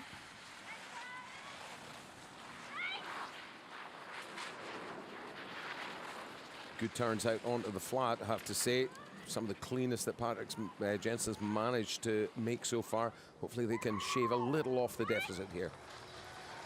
1:13.45, 1:23.71, and seemed to be quite a bit of breeze coming up the finishing pitch.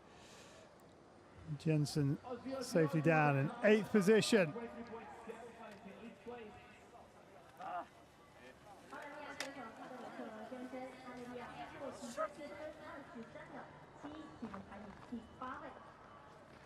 So the final standings in the men's downhill vision impaired, and it's Johannes Aigner of Austria, the 16-year-old who is the Paralympic Winter Games champion.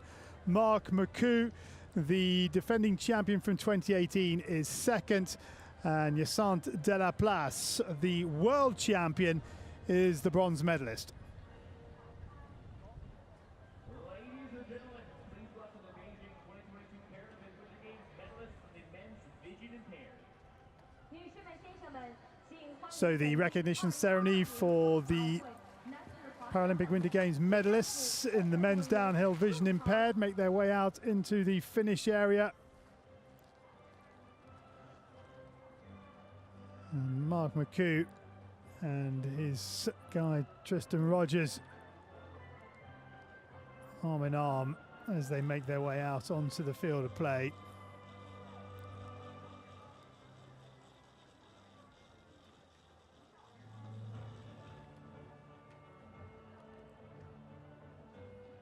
Bronze medalist representing France. So in his first Paralympic Winter Games, Yacinthe Delaplace of France is the bronze medalist.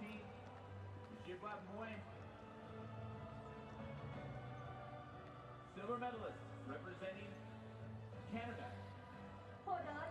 And in second place, the 2018 downhill champion Marc Marcoux of Canada and his guide Tristan Rogers. Gold medalist and Paralympic champion representing Austria. But the 2022 Paralympic downhill vision impaired champion is 16-year-old Johannes Aigner of Austria and his guide Matteo Fleischmann. Ladies and gentlemen, show your appreciation for the Beijing 2022 Paralympic Winter Games medalists. Well, what a performance from Johannes Aigner of Austria. Just 16 years of age, and he can call himself a Paralympic champion in the men's downhill, vision impaired. Yeah, that's a strong start. You really couldn't hope for a better start from the Austrian team. Power team, as they like to call themselves. And yeah, Eigner, very well-deserved medal at a relatively tender age of 16 years. That's quite an outcome for the novice. And now we move on. The men's downhill standing. And here is the start list for this competition. 32 competitors from 16 national Paralympic committees. And Robin Kusch of Switzerland will get us underway. The world champion is Marcus Salka. He goes with bib 14. He's 4th out of the gate. Arthur Boucher of France was the quickest in training.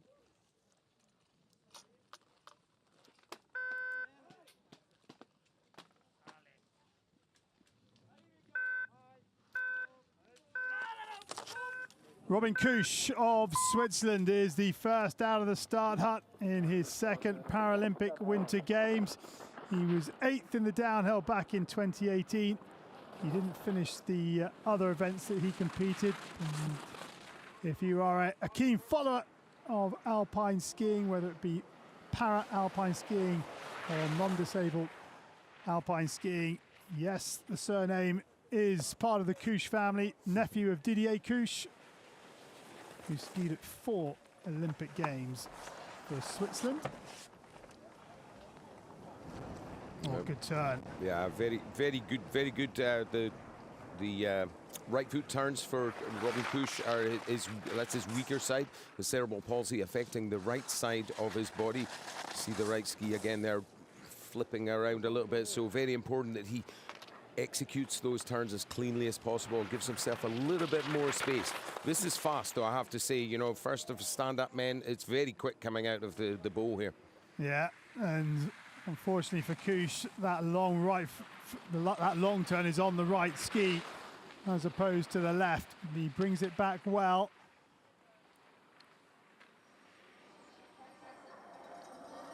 And he will cross the line in 1:19.55. Quickest in training was 1:15.84, so we'll have to wait and see how that stacks up. Yeah, a little shake of the head showing he's a little disappointed with that run.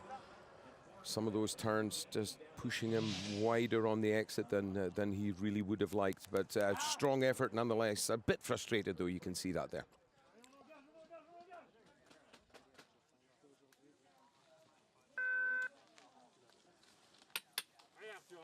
Arthur Boucher of France, the next to go, 21 years of age. He was 2nd in downhill, slalom, Super G and Super combined in 2018. Can he find his way onto the top step of the podium on day 1 of Beijing 2022? Youngest member of the France team in 2018, and well, he would have taken a lot from that experience. And he has the green light by 0.63 of a second. Yeah, I was going to say, you know, despite being a relative youngster, you wouldn't bet against Boucher on any day. And today, showing very, very good form on the top section. Good aerodynamic shape over the skis and the not rushing the turns, you know, giving the skis a chance to set up on the carve and riding the turn all the way around. Nothing rushed. That helps them stay clean. And of course carry that all-important velocity through these curves. Coming out towards the flat, has this really paid off for him through the ball? I suspect so. Oh, 2.5 seconds, the right side of the clock for Boucher. And Boucher, who set the quickest time in training at 1:15.84, is looking to take the lead away from Kusch here. And he stops the clock 1:14.93, nearly a whole second quicker than he clocked in training. That is impressive from Kusch, from Boucher, sorry. Yeah, Arthur Boucher skiing an amazingly strong set of turns there through the bow, and that's why he managed to open up such a gap on the lower 20, 25 seconds or so of the course, getting the speed through the turns and then carrying that across the flats. Great skiing.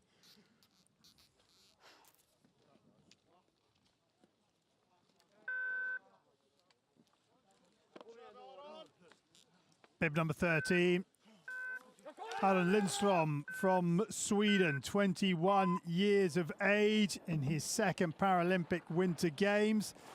His best result in 2018 was a 7th place finish in the slalom, but already taking a very aggressive line out of the Galleria onto the Silk Road.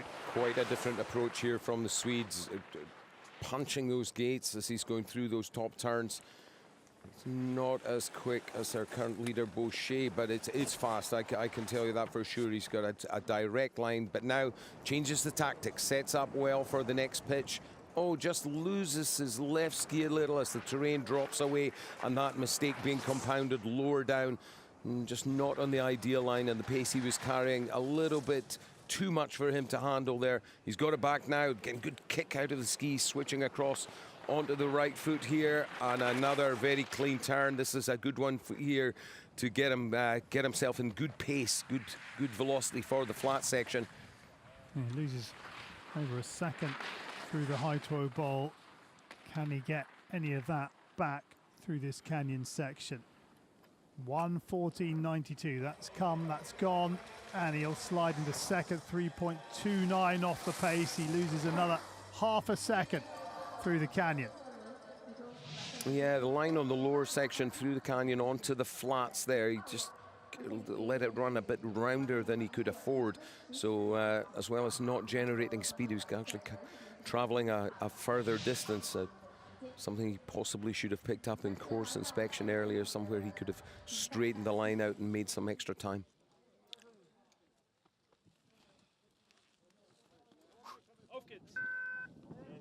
Bib 14, Markus Salke of Austria, the downhill and Super G champion from 2014 in Sochi. He is the reigning world champion in downhill and Super G from Lillehammer in January of 2022. The third time he'd done the speed double at the World Championships. And he's trying to chase down our leader, Arthur Boucher. 2061, the first time spin, and he's inside by 11/100ths of a second. This is a good start from the Austrian. Yeah, Markus Salker doing a good job on those top turns, and I would say the Austrian ski technicians doing an equally good job on the skis. Those Rossignol boards really seem to be running well for Markus Salker. A little sideways there, though. The pace he was carrying maybe catching him out. Looks to be going faster than he was in training, but cleaning it up here. These are important turns. They're all important, obviously, but these ones in particular. And he doesn't get any favors from the wind. A little bit of extra headwind coming through the bowl. 108 on the speed gun, and struggling on that right-footed turn, but he's still in touch. 0.18 off the pace. 1:14.92, the time of Boucher of France, our current leader. Salke over the final jump. Has he got enough in the tank? 1:14.92. No, he's outside by 0.33. Very, very close run thing there.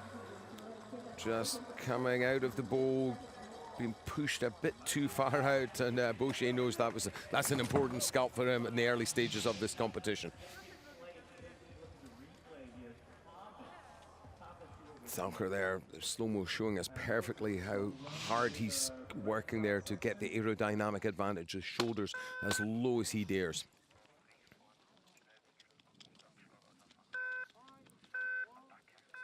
Bib 15, Mitchell Gawley of Australia, his fourth Paralympic Winter Games. He was fifth in the Super Combined in 2014 and 2018.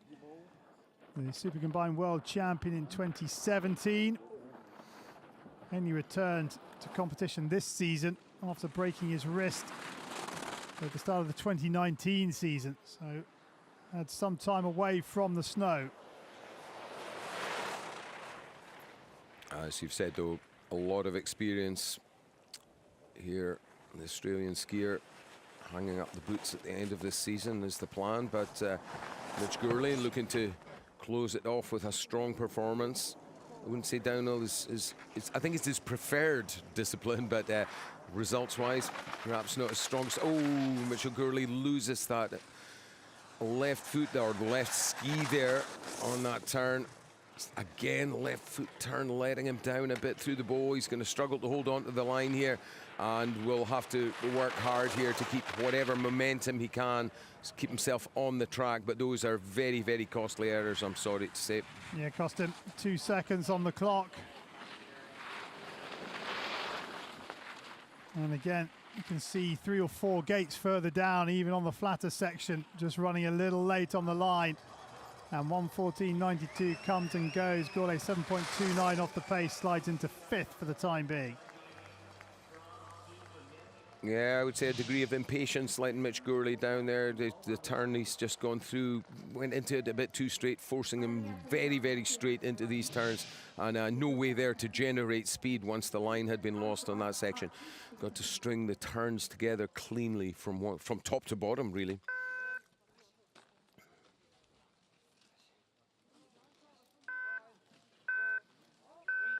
Theo Gamur of Switzerland, the defending downhill Paralympic champion from 2018 and the world champion in downhill in 2019. The 25-year-old from Nendaz, on the backside of Verbier in the Swiss Alps. And he's 0.39, the right side of the clock. From his perspective, Boucher, our leader, will be looking up the hill and just wondering whether or not the man who beat him in Pyeongchang might do the same here in Beijing. Yeah, it's an old story, the competitive rivalry between that pair. And Gamur sees the red light go from green, unfortunately. Didn't have the bullet straight line out of the previous turns. Oh, there's an error. Yeah, again, fatigue beginning to set in and damaging Gamur's chances. Takes big risks here on this final turn. He's reeling in the leader, though. Yeah, he's found 2100s through the high throw ball and gets into that aerodynamic position, trying to find those 3100s. 1:14.92, Boucher's time in the finish area. Here comes Gamur, the defending champion. He's outside it, and he goes third. 1.25 off the pace. The error in the bowl costing him on the flats through the canyon. And another big relief for Boucher. Yeah, sees off another very important rival. Gamur, yeah, he knows where the mistake was made through the bow, and then he was unable to muster the strength to do anything about the damage on the remaining flatter turns at the bottom.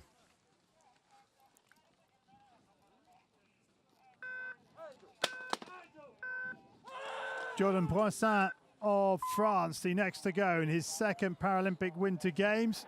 He was 14th in the downhill 4 years ago. Injured his back at the end of last year, and he returned to the slopes in November of 21. Now 20.61 his compatriot Boucher, and 0.9 off that time at the first intermediate. Yeah, it's good skiing from Brozin at the top. Just a note on factors. Joe Brozin, he's an LW4 category skier, indicating that he skis with a prosthetic limb. So you can see quite clearly one turn is stronger than the other. That's him standing on his strong leg on the left side, and this is the trickier turn for him.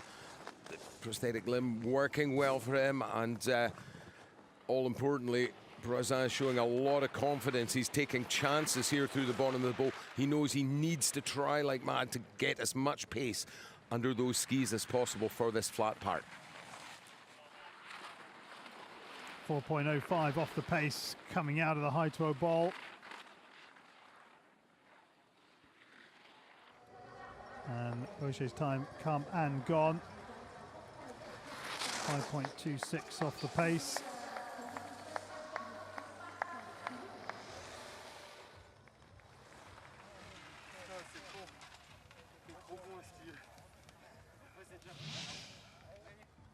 Brosnan, some great clean turns there, but one or two just where he got pushed a little too far off the ideal line, and that ultimately damaging his chances to overtake his younger compatriot. Canada next in the Star Hut. Alexis Guimont. And Guimont, 22 years of age, second Paralympic Winter Games for him. Fourth in the downhill and Super G in Pyeongchang. He did get a medal in the giant slalom where he placed third. Good exit from the white-faced pitch. Sees Guimont keep himself in touch with the leader. 1800s to find. Clean turns here as well. Keeps the body low while extending the legs out to pressure the ski and carve around the arc. Very clean turn here. This is good work from the Canadian. Oh, gets dropped a little low here though. 40.63, 1.26 off the pace. He's LW9 class, so he has impairments in both arms and legs. Guimont working hard through the middle section, through the bowl, but the turns aren't linking up as smoothly as he would like. 1.58 now to find at the final split. He's got good pace under the skis, so let's watch this closely as he comes towards the final drop. He's been running fourth all down the hill. He was fourth 4 years ago. Can he break that? He needs to be inside 116 to get on the podium. And he's fourth again, 1.85 off the pace.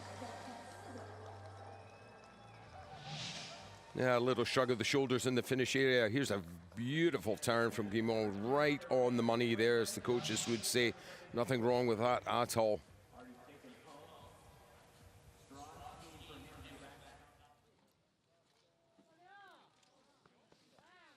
Bib number 19, Nico Pajancic of Austria, 25 years of age, LW6, so has an impairment in one arm, so has to compete with one pole.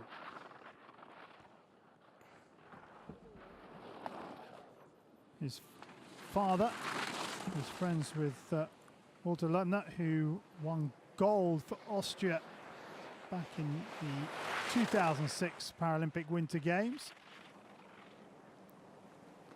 Pajancic going strongly here, only 0.84 off the pace at the top split. And he's not giving this one up without a fight. He's a great Super G skier, so we'll see him in action again tomorrow. And what I would suggest is possibly his preferred discipline.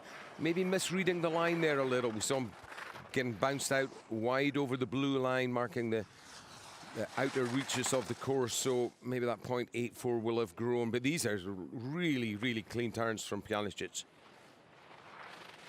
55.91. Now to 2.72 now. Has come a long way back to make that control gate. Yeah, it's kind of mixture of things, isn't it? Some of the turns are exceptionally clean, and one or two just, it's as if he's not really got the line correct in his head. So a strong effort nonetheless, though, from Nico Pajancic. 119.21, goes sixth, 4.29 off the pace. A shrug of the shoulders. Yeah, here's one of the clean ones. Or it started off clean, he gets bounced in the air. Not enough movement with the upper body to transmit or throw the weight forward over the skis, and that's the one where he ran outside of the blue line. So a good 2.5 meters off of the ideal at that point on the course. Bib number 20, Roger Puig-Davy from Andorra, LW9 class, so an athlete with impairment in both arms and legs. 24 years old, second Paralympic Winter Games, carried the flag at the opening ceremony in 2018. He was top 10 in the downhill on the Super G at the World Champs in January. David safely, cleanly off the white face pitch. Skis wobbling a bit. Difficult for the skiers with cerebral palsy just to have enough muscular control to keep the skis running on the running straight and safely on the even on the flatter sections, but there's bold skiing going in here, carrying real good pace, but you saw the ski breaking sideways on the entry section to the turn. And again, I would suggest maybe the technician hasn't quite got the tune of the skis right. Looks like they're possibly a little over-tuned for this aggressive snow. Very, very difficult, I must say, to get the skis set up perfectly for these rather unusual conditions. Such dry snowpack, relatively, oh yeah, again the ski seeming to bite. Then he has to let it go because it's biting too much. And well, you can hear clearly the frustration from the Andorran athlete. That's a shame, you know, that was the last really important turn on the course where he got it wrong there, and right now it's as flat as a pancake up here. So he just has to hold on tight and wait for the line to come to him. Oh, this is a bad finish. Well, the time will count. He's crossed the line, but frustration all round. Yeah, the legs just giving way, and again, you know, some of the skiers with cerebral palsy, the fatigue can just land like an avalanche on them at any point in the course. Difficult to predict how your impairment's going to affect you on the hill. Manuel Bournex of France, 34 years of age, skiing LW4 class. They have an impairment in one leg only. He's skiing with his prosthetic showing. He hasn't got his suit down over his prostheses.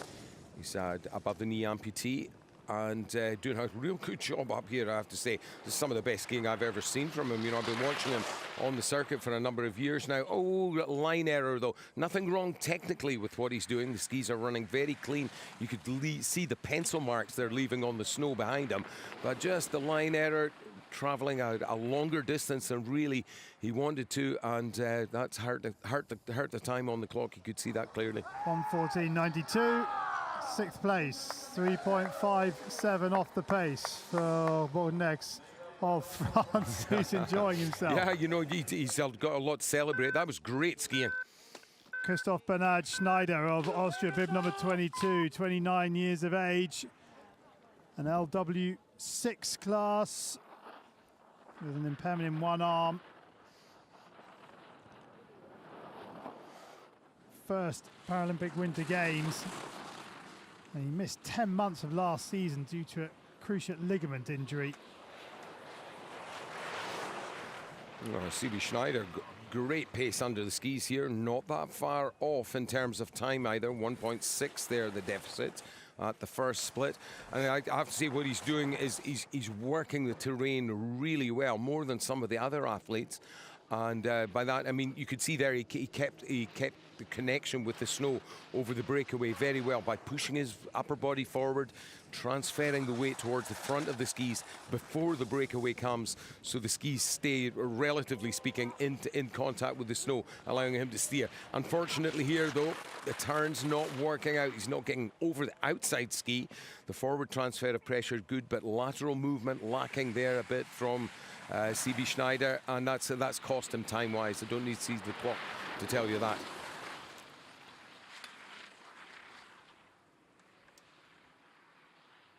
Schneider over the final jump, and we'll stop the clock at 1:22.73, 7.81 off the pace. Slots into 11th place for the time being. Yeah, real strong top section. Lower down though, some of the turns not just as he would have hoped.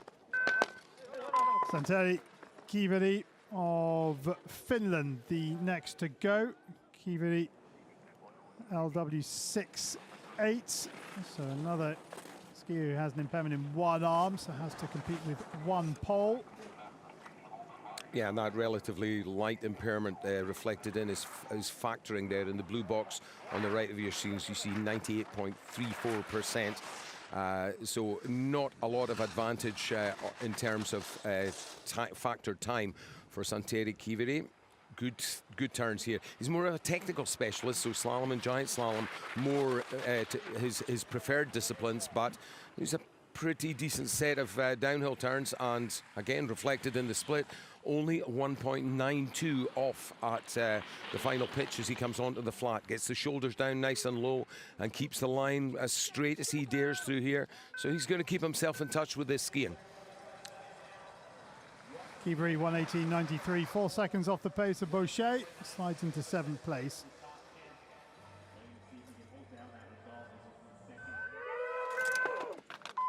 Andrew Hallahay of the United States of America, LW1 class.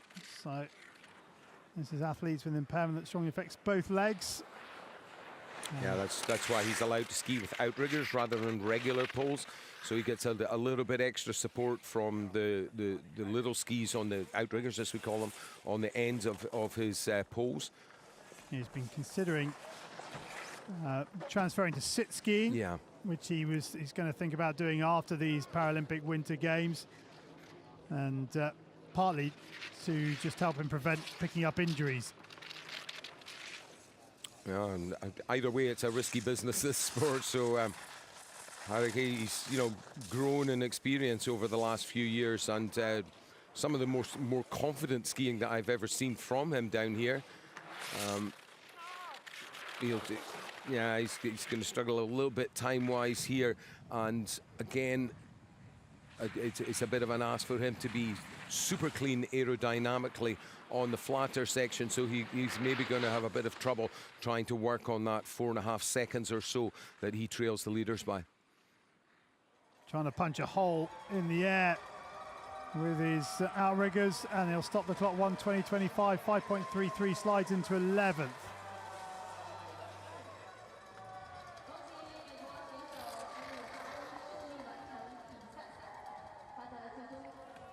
Yeah, a little over 5 off the pace. That's not a bad start to his Paralympic Winter Games at all. Misawa Hiraku of Japan, 34 years of age, LW2. So he has a significant impairment in one leg. And Misawa made his para debut in the Paralympic Winter Games in 2006. Yeah, I would say he's one of the strongest athletes, despite only having the one leg. He's one of the strongest guys on the tour, Misawa. Look at the angle. Yeah, you can see that strength showing very clearly there. Getting the leg way out to his side, massive edge angle as he comes around that final right foot turn. Well, it's not the final right foot turn, but it's the last really important one. Now he needs to use that leg strength to help him get down low, squat position, and try to punch, as you say, a hole through the air. 1:14.92, 11th place, 5.28 off the pace for Misawa of Japan. Nods the head. I think he's pleased with that. A very respectable performance for the Japanese team there. Koiki Gakuta of Japan, LW 6'8" category. An impairment in one arm, 39 years of age. Represents Japan at every Paralympic Winter Games since 2006. He tried to qualify for Tokyo 2020 as a paracyclist, but missed out on a quota spot, so returned to para skiing. And Koike 3.8 off the pace. Have the time split as he enters the high throw ball. Good line management through the bowl and gets himself set up well for this important right foot turn. Nice and cleanly out, lets the turn run out, just kisses the blue line on the exit of that turn. Good pace. Aerodynamically looks strong as well. Shoulders nice and low. Letting the air flow smoothly over his shoulders and back. Presses that final jump, the rock jump. Presses that well and over the line. 1:22.46, 14th position for Koike of Japan.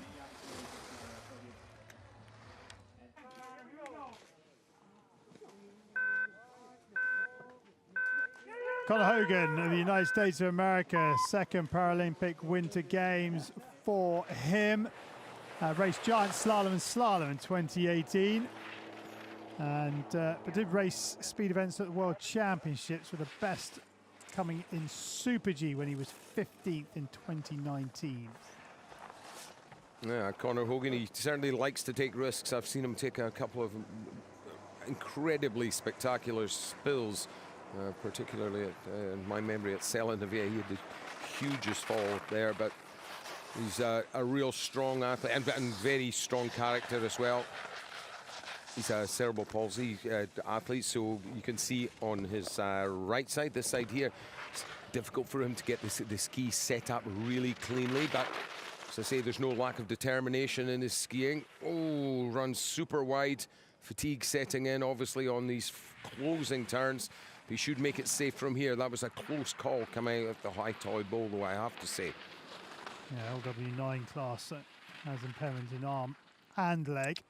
And over the final jump, 1:14.92 is Bochet's time. Hogan is in 16th place, 8.97 off the pace.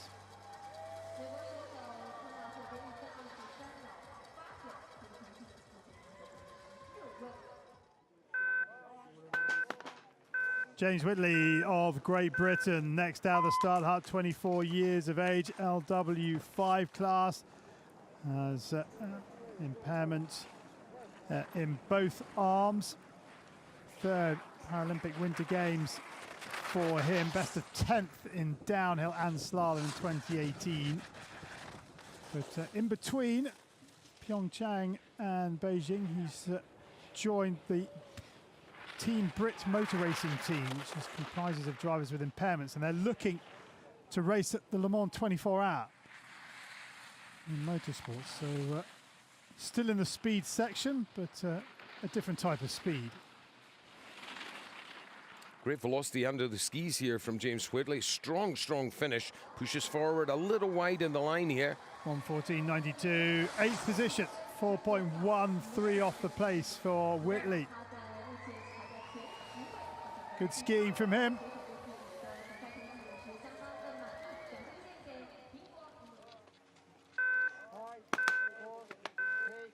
Federico Palezzari of Italy, 21 years of age, his first Paralympic Winter Games. Third in the Super Combined at the World Championships in Lillehammer earlier this year, and then fourth in the Giant Slalom. LW 6'8" class, so an impairment in one arm.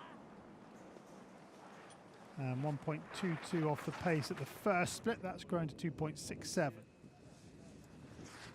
Just about to say he's making some super clean turns. The same story down here, though. Some of them are nice and clean. That's good. Real clean here on the left foot. Right foot turn, letting him down a little. He drifts out. The gap grows to 3.41, but now gets settled down into a good tuck position. Tries to let the skis run as flat as he can while still maintaining these relatively shallow changes of direction. In other words, trying to glide as best he can for the line. Palezzari nearly 20 metres off that final jump. Goes into 11th, 4.81 off the pace.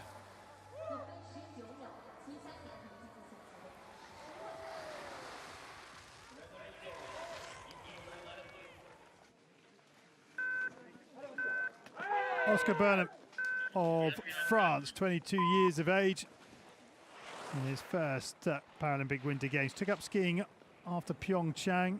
He was inspired by Marie Bochet, the 9-time Paralympic champion from France in the women's alpine skiing. It was after he lost his arm in a climbing accident. So Burnham in the LW 6'8" class, which is an impairment in one arm. Super strong turns here from Burnham. He's actually, I would suggest, maybe over-skiing the course. He's taking a little bit more direction in some of these turns than he would like, but as we're saying, he's, again, relatively inexperienced, so in downhill, that experience is all important in being able to judge in the smallest of a fraction of a second just how much risk to take with the line. Burnham making it safe, but keeping himself in contention as well. Burnham touched the line, 15th place for him, 6.15 off the pace. And his teammate waiting at the bottom to congratulate him. Jeffrey Stoet of the Netherlands next to go, 26 years of age, second Winter Paralympic Games for Stoet, 12th in the Giant Slalom in 2018, his best result at the Paralympic Winter Games. But he was third in the downhill and in the Super G at the World Championships in 2017 on debut there in that competition. A second off the pace at the first split. And Boucher, our current leader, and at the second split, that is now 2.91. Yeah, Jeffrey, another skier, Stuttgart, another skier who's suffered a little from injury in the gap between the previous games and now. Come back strongly though. Just a little uncertain with some of the direction he's taking in some of these turns here. But all in all, not a bad run so far. Looks a little tired to my eyes on these final turns. The final flat section could do with getting his hips down a bit lower to lower the overall body shape, or make the overall body shape as presented to the air a bit smaller, and therefore cut his way through there more quickly. Stoots. He's pleased with that now. Well, he's down to the bottom of the downhill in his Paralympic Winter Games. Second appearance. Arvid Skoglund of Sweden, the next to go. 18 years of age. LW 6'8" class, so an impairment in one arm. Has to ski with one pole. And he's been racing for about 6 or 7 years now. On debut here at Beijing 2022. 1.81 has grown to 4.02 at the second time split as he enters the Haito Bowl, but good speed at 111 kilometers per hour. Yeah, some very clean turns here through the bowl. Certainly better than the turns higher up on the course. Sets himself up well, rides it round nice and smoothly. Gradual application of the pressure all the way through the long right foot turn. Gives him good pace, but again, another skier needs to get a bit lower over the skis, I would suggest, to try to get himself across these flats a little more efficiently. 1:14.90 comes and goes. 8.23 off the pace. 20th position for Skoglund.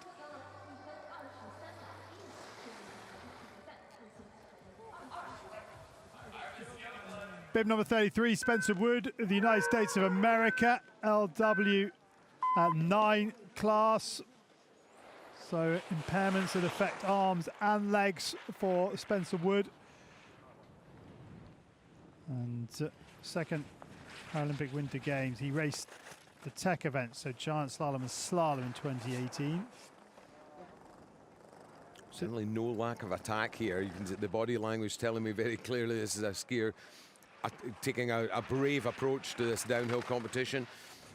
No mistake, it's really tough out there. The skis rattling around a lot, but good recovery. Very close there, yeah, but again, bravery getting him out of that. You could see him trying to spot the exit point. Quick check of where the next control gate was, but trusting that the skis would pick up, not pressing the panic button and getting worse out of shape. So great recovery. It will have hurt the time, no doubt about that, but strong skiing, and as I say, built on bravery and confidence primarily, I would suggest. Wood off the final jump, and he's going to slide into 15th position, 5.63. Hard in the mouth stuff for Spencer Wood, but he's safely down. Yeah, and 5.63, considering the scale of the mistake, is not bad at all. New Zealand in the start hut now with Adam Hall, the 34-year-old, in his 5th Paralympic Winter Games. Picked up gold in the slalom in 2010 and 2018, and a bronze in the super combined in 2018. Also has World Championship medals under his belt, but won the Hwang Yondai Award in 2018, given to 2 Paralympians that best embody the spirit of the para movement, and well, getting that Paralympic title back 8 years after his first. Some feat from Adam Hall. Yeah, you know, he's one of the finest ambassadors this sport could ever have. Adam Hall, he really is an amazing example to the whole of the world. And you know, watch these skills. You know, unfortunately, you won't see him getting down into a super tight tuck. The way his legs work won't allow him to do that. But really, he's a force of nature. The way he rolls those skis from edge to edge, and as we go through the games, watch him bring his A game to the technical events, slalom in particular. This is one of the stronger performances I've seen from him in downhill. So yeah, a great start to the games for Adam Hall of New Zealand. 1:14.92. And a whole 18th position, 6.26 off the pace.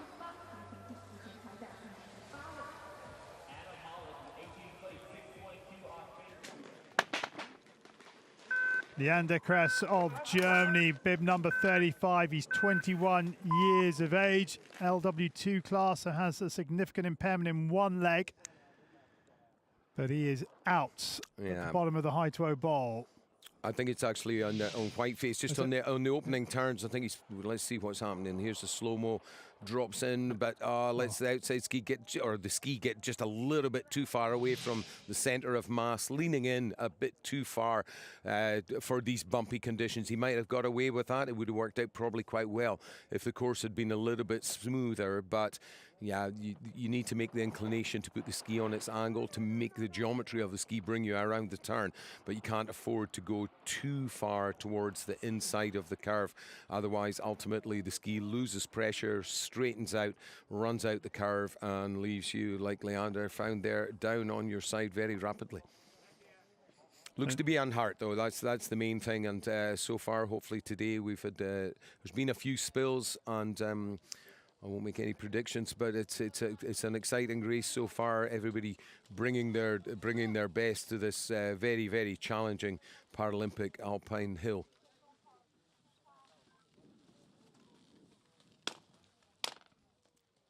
Not a cloud in the sky over the High Tuo mountain.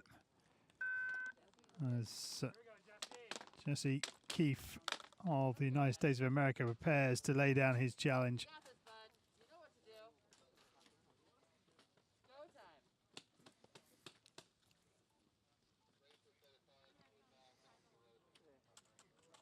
The quiet before the storm for Jesse Keefe, the United States of America, 17 years of age, LW4 class, has an impairment in one leg only. And Keefe, first Paralympic Winter Games, racing downhill slalom and giant slalom here. Looks like the coaches and the techs have got a good technical setup for Keefe. I've not really seen much of this young lad skiing. As you say, he's a relative novice and skiing with a prosthetic limb. The technical setup of the prosthesis and the ski and the connection to the ski, be it a boot or a mechanical joint to replace the ankle, is absolutely crucial. It goes without saying. Obviously, I'm stating the obvious by saying that, but I would say the American technical team have done a good job here in terms of the setup for Keefe, and he's delivering his part of the deal as well. Only just a whisker over 3.5 seconds off, and giving it absolutely everything through the high toy bow, taking risks between those turns there, whipping the skis under his body, rolling them up, and now down into that aerodynamic position as he runs on to the final flats. 4.76 off the pace at the last split for the 17-year-old.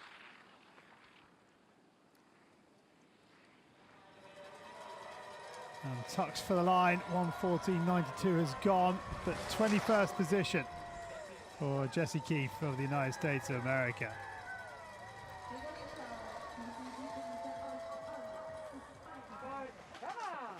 Tyler Carter of the United States of America, bib number 37, 28 years of age, third Paralympic Winter Games for Carter. He carried the flag at the opening ceremony in 2018 and has gone on record saying he's retiring at the end of this season.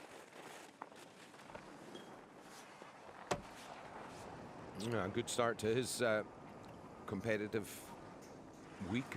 Oh, gets bounced a little there. That's on his slightly less strong side. Ski coming up underneath the body, compressing the leg more than he was expecting. And again, a similar problem coming into the high toy bowl. The ski drifting sideways, and he's not really getting it hooking up cleanly enough on this aggressive snow. Yeah, LW4 class, so he's impairment in one leg only. Yeah, Carter down. For the guys with prostheses, it's quite difficult to get the body super low and into a very efficient aerodynamic position, and that's why he's sort of straight legging it across the final flats. 1:14.92. Carter 1:28.79, 13.86 off the pace, goes into 26th position. He's pleased with that. Great turns at the top, I have to say. A little bit less than ideal on the bottom section, but he's happy nonetheless. Bib 38, Sun Yan Long of People's Republic of China, 27 years of age, LW 6'8 class. The skiers with impairment in one arm, and 1.93 off the pace at the first split. As he heads towards split 2 at 40.63, that has grown to 4.84. Good work here through the bowl. Smooth execution. The turns perhaps a little rounder than, say, the stronger skiers. Our leader, Boucher, took some big risks through the high toy bowl, straightened the line out. Suno gets down nice and low here. Got himself slung over the skis, trying to let them run flat, try to get the edges away from the snow and let the plastic surface, the undersurface, the sole of the ski run and glide well towards the finish line. 1:14.92, 23rd position for Sun, 8.2 off the pace.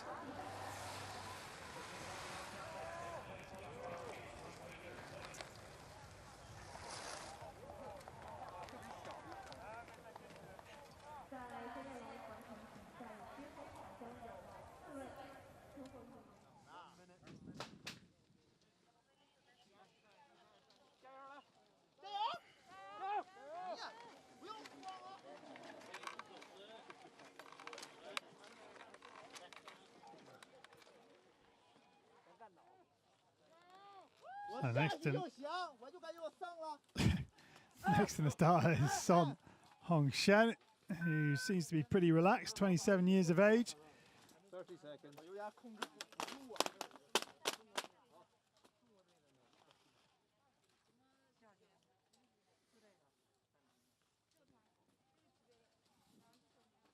Yeah, it looks like they had a slight course hold, but we are about to get things back underway with the Chinese athlete. 39th runner. Let's get a look at the top section for him.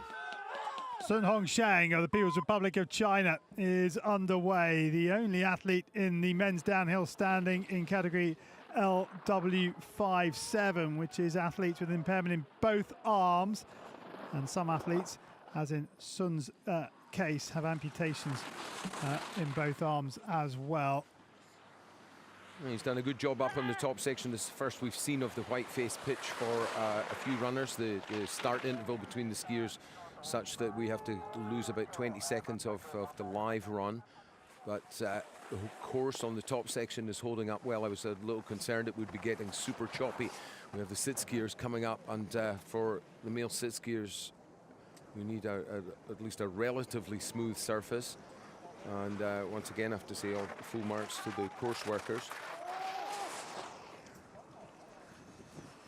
And yeah, looking at the whole course here, the course workers are doing a great job. But out of view of our cameras, between each run, there's groups of skiers slip down to keep the surface smooth. And Chinese athlete Sun is doing a real good job, taking full advantage of that smooth track.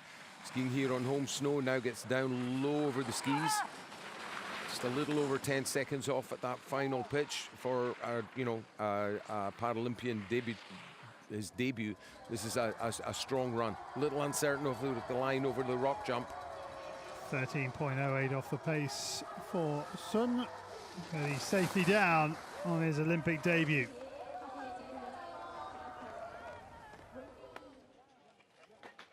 Bib number 40 is Liang Jingyi, 19 years old, from the People's Republic of China in the LW9 class, so an impairment that affects arms and legs. Strong right foot turn leading them into the first of the technical turns, and another strong left footer. Right foot turn there, not quite so strong on that icy section. It's all artificial snow here, of course, on our racetrack today. Here's an important time check. Blazed up. He was 100th off the pace at the last time split, but he's just lost a little bit. But this is gettable through this canyon section. Yeah, a lot of it's down to the ski preparation here and whether the athlete can take advantage of a fast set of bases. These are good turns as we come to the closing stages here. 1:14.92. He's not going to get inside it, but he goes fourth, just misses out on the podium. Great work. Good work from Liang Jingyi.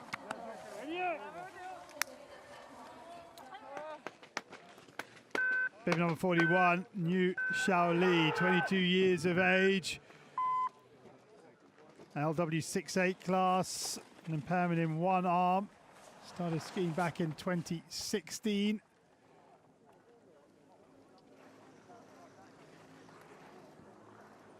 Yeah, good coming through these turns. Oh, just gets the weight back a little and the left ski breaks away just as I was giving him compliments. He makes the first significant error. Not quite as clean as some of the skiers before him, but a good line here, so he should carry good speed on the exit. Yeah, nice and clean and high on the line, and 5.84 to find from the final split. So New Xiaoli from China, getting himself as low as he can, trying to keep that chest out of the wind. Just a little out of shape off the final jump, but he's down in 1:23.48, 8.56 off the pace of Boucher, our leader. Yeah, shame he lost quite a bit of time on the flat section there compared with his decent turns higher up. Li Biyao of People's Republic of China, 23 years of age, first Paralympic Winter Games for him. Racing downhill, Super G and Giant Slalom here at Beijing 2022. And 2.18 off the pace at the first time split, the last of the runners in this men's downhill standing. And that 2.18 is now 4.17.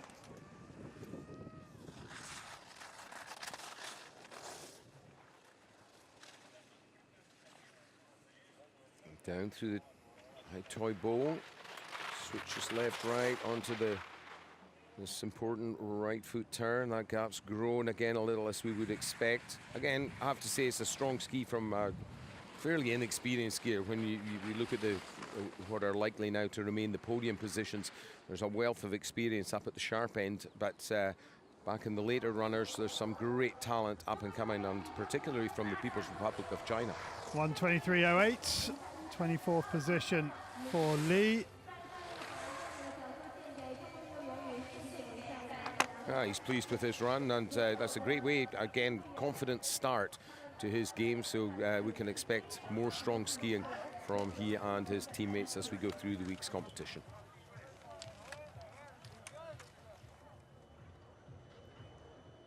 So confirmation then of the men's downhill standing at Beijing 2022 Paralympic Winter Games. Arthur Boucher of France is the Paralympic champion. Markus Salka of Austria, the silver medalist, and Theo Gamor, the gold medalist from Pyeongchang, is a bronze medalist this time round. And of our 32 racers at the top of the hill, 31 made it down to the bottom. Just Leander Kress of Germany with that fall, but by the looks of things, nothing too serious, which is nice and good to report.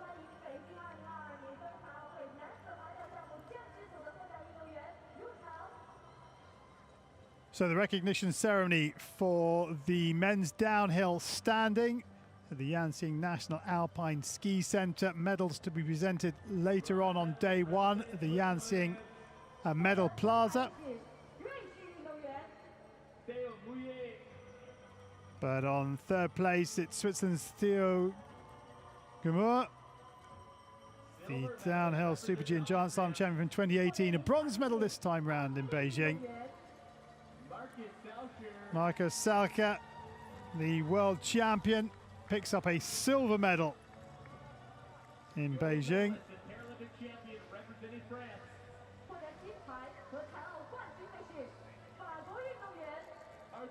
but it's all about Arthur Boucher, second in the downhill slalom, Super G and Super combined in 2018. He's now on the top step of the Paralympic podium in alpine skiing. 女士们、先生们，请向北京2022年冬残奥会获奖运动员表示热烈的祝贺。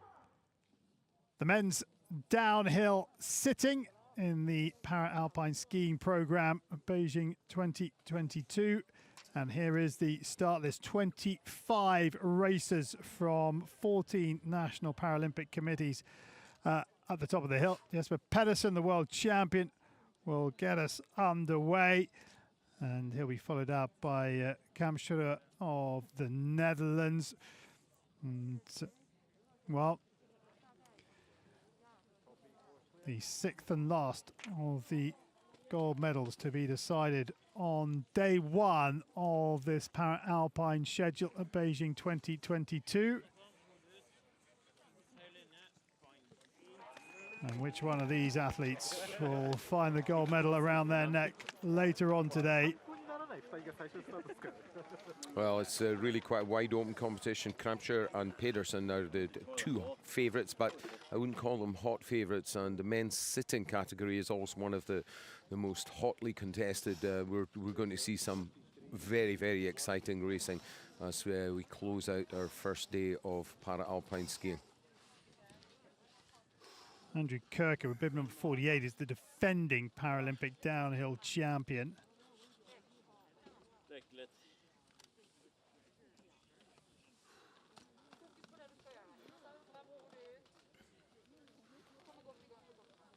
Pedersen, winner of 3 gold medals on home snow in the World Championships back in January. He's looking determined, Jesper Pedersen, tough competitor. As I say, this is going to be one of the hottest competitions we'll see today, I would say.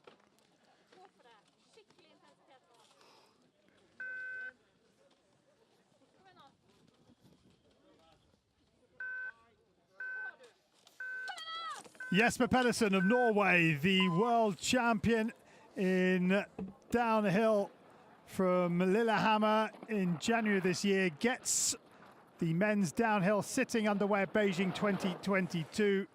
He was Norway's only gold medalist in 2018. What can he do in 2022? Yeah, got himself a little low on the right footer exiting white face pitch. He's got good pace under the skis here though, but I suspect he's maybe left the door open ever so slightly up there. Good work down here. Again, maybe just a bit too aggressive with the line and getting drifted a bit wide. He knows now he has to go to work. Not quite managing to soak up the terrain. It's the tail of the ski working well through this section though. 92 kilometers an hour on the gun, Pedersen. The LW11 category, there are 3 categories in the sit skiing. And LW11 have good abilities in their upper trunk, but limited control on their lower trunk and hips. And Pedersen runs a little wide coming out of the bowl. I think we'll see most of the sit skiers going wide, but I think Jesper would have liked to be maybe best part of a metre closer to the centre of the track there. Gets the shoulders forward, tried to present as little of the body as possible to the air. Over the final pitch, heads now for the line. Quickest time in training was 1:18.23. Well, he's inside it, so he's given himself a great chance. Jesper Pedersen, 1:17.99. Fantastic slow-mo pictures. This is one of the areas where he drifted a little wider than he would have liked. The ski just coming off the snow ever so slightly on the breakaway.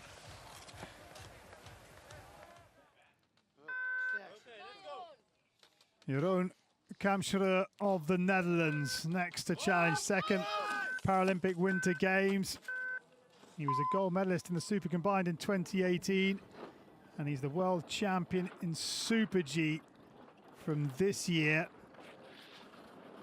Was the first Dutch athlete to win a Paralympic medal of any colour in alpine skiing. He was also the first Dutch athlete or para skier to win a world title And he is track 0.3 of a second inside the time of his great rival Pedersen at the first split. He nailed the exit of the white-faced pitch, and he's got to keep the work rate up here. He's an excellent skier to watch, so smooth from turn to turn. Crampshire, and right now millimeter perfect on the entry to the bowl. Oh, drops a little low there, didn't quite commit to the big edge angle he required, and finds himself with a bit of work to do as a result. He's lost nearly 7/10 of a second and just saw the wind whipping the snow up on the top of the ridge as he came down through the high throw bowl. This is a key time split, 57.5, and he is outside by 0.21. He's halved the deficit. Yeah, he's bringing it back, that's for sure. He went wide though on the right footer exiting the toy bowl, but just has to stay calm now, let the ski glide. Pray that the technicians got the wax mix just perfectly right. Over the final pitch, here comes the line. Hampshire was the quickest in training, but on race day he's outside by 1.09. And disappointment for the Dutch athlete. The exit from High Toy Bowl, that's where the velocity was lost, ran out into the softer snow. Higher up on the course, these slow-mo pictures just show the level of skill that Hampshire displayed. Great skiing, but just that one error towards the end let it slip. Keno Akira of Japan, 35 years of age, the LW11 class. And Keno, the downhill and Super G champion from Sochi in 2014, having won the Super G gold in 2010. And also a downhill world champion from 2011. So a man who's been around for a while on the Alpine circuit. Yeah, and no fear for speed at all. As you say, his credentials very, very strong in the speed events. And you saw him at the top there, getting the technical turns out the way, making quite heavy work of those. But across the flats, he's been pretty rapid. And just a little over a second there we saw on the early split time. Dives in here aggressively, runs a bit wide, brings the line back. But has to compromise some speed to get the entry point for the whole of the High Toy Bowl section adjusted so that he has a chance to keep the ski swinging left to right all the way through these technical turns. 1.45 off the pace coming in, and 2.02 on the exit of the High Toy Bowl for Keno of Japan.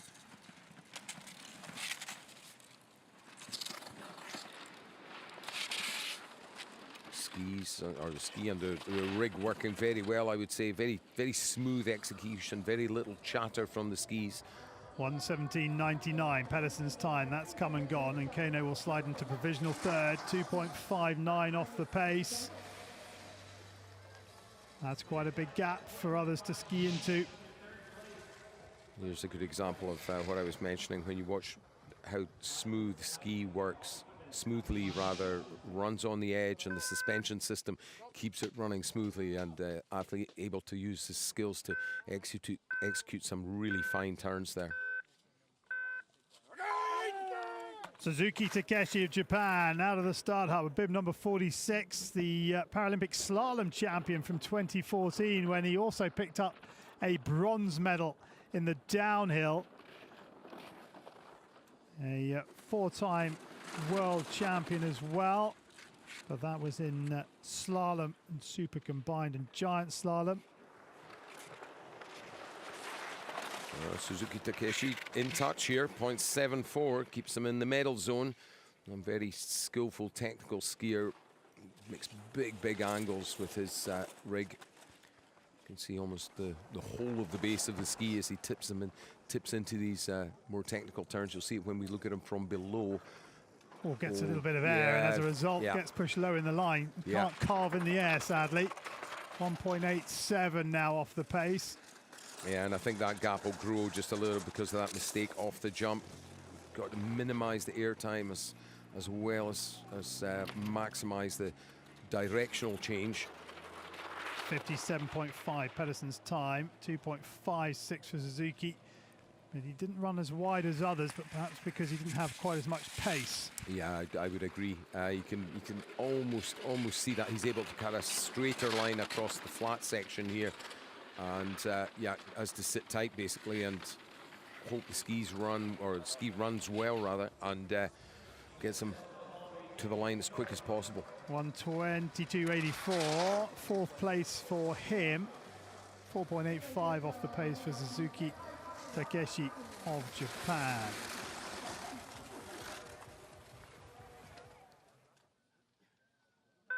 New Zealand and Corey Peters in the start hut, bib number 47.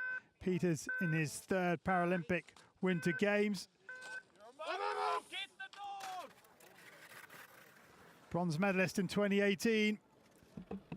What can he do here? Well, Peters had the line good on the top of the white face, got bounced a little in the left foot, or the second of the main turns up on the top section, but he's got his composure back and carrying good pace, I would say, as he comes to the first split. 21.23 first split time, and in touch 0.44. That's the third quickest time at intermediate one for Corey Peters of New Zealand, the 38-year-old.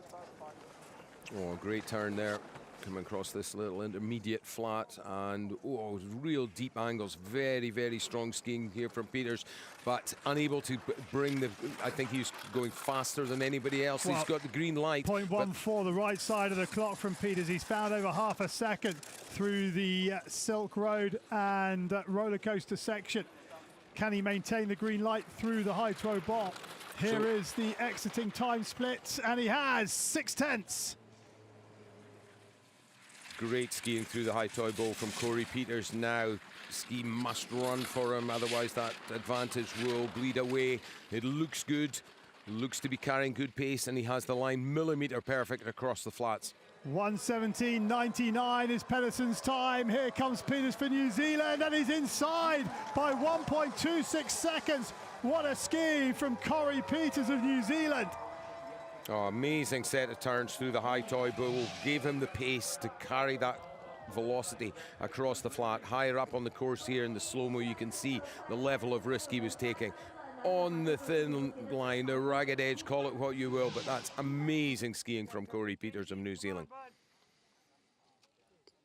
Andrew Kirker of the United States of America next on track, 30 years of age. He is the defending downhill Paralympic champion from Pyeongchang, and he was also the world champion in 2017 in downhill. Another hugely competitive individual on screen here. A little wide on the exit of that turn.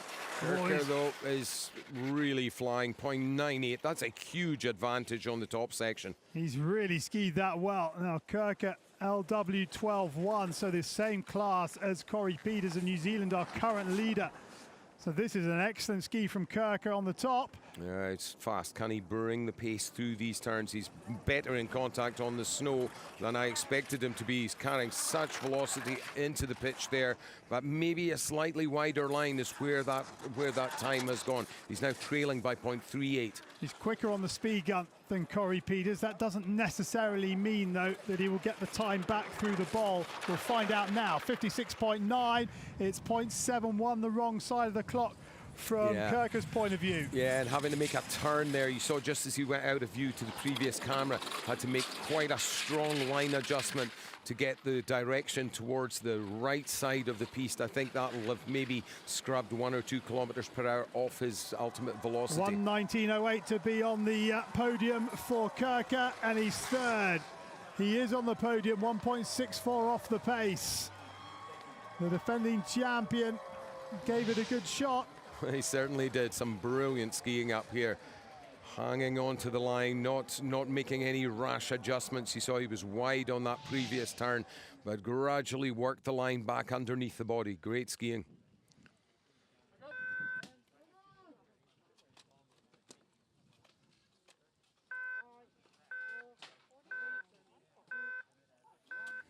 Moritaki of Japan, the 41-year-old, next to go.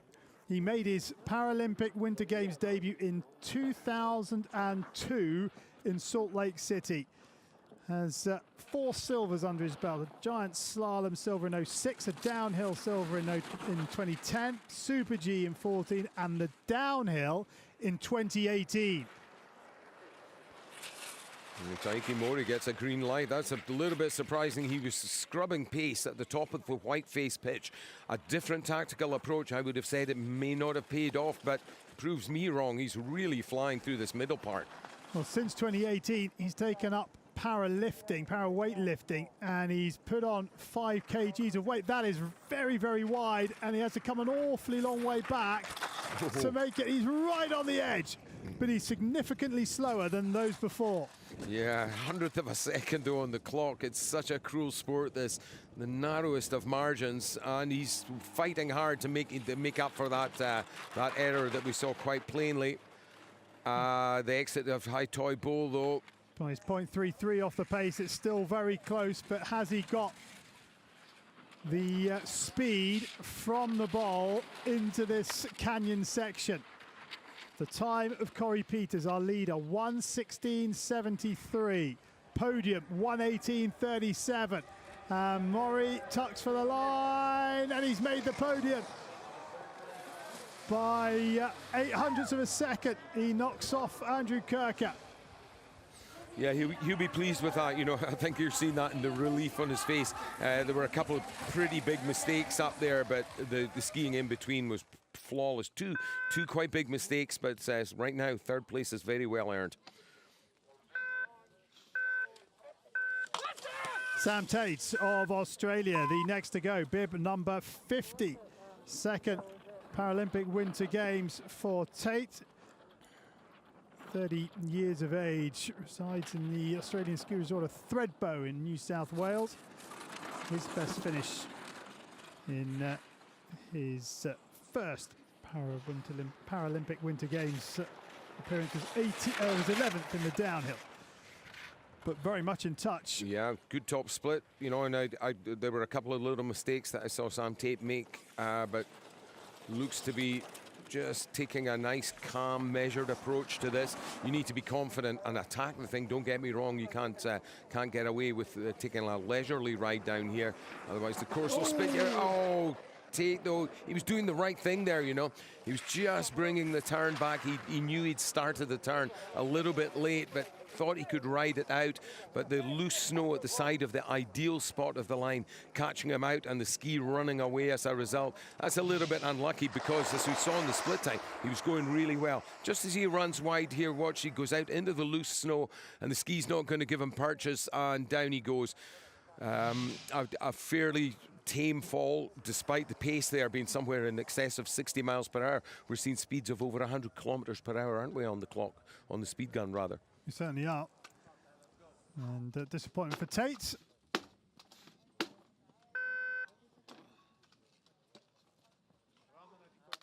Niels de Langen of the Netherlands in the start hut, 23 years of age.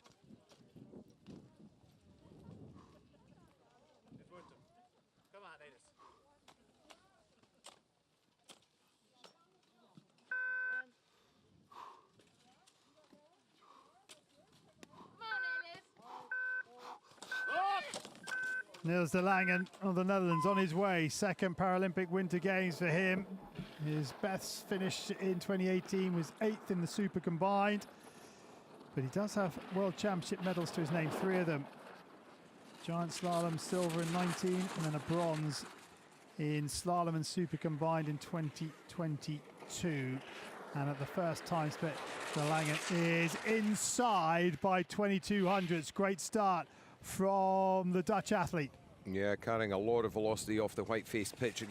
The speed, I think, caught him out a little. He'll have to be on his A game as he comes on to the next steep pitch following these 2 turns, because, yeah, going faster, I think, than he's expecting. Oh, yeah, he just didn't quite anticipate how far he was going to get pushed out to his left. He's done a good job of hanging on to it, but ultimately the damage is done. You see there, a red light comes on, 1.16 the deficit.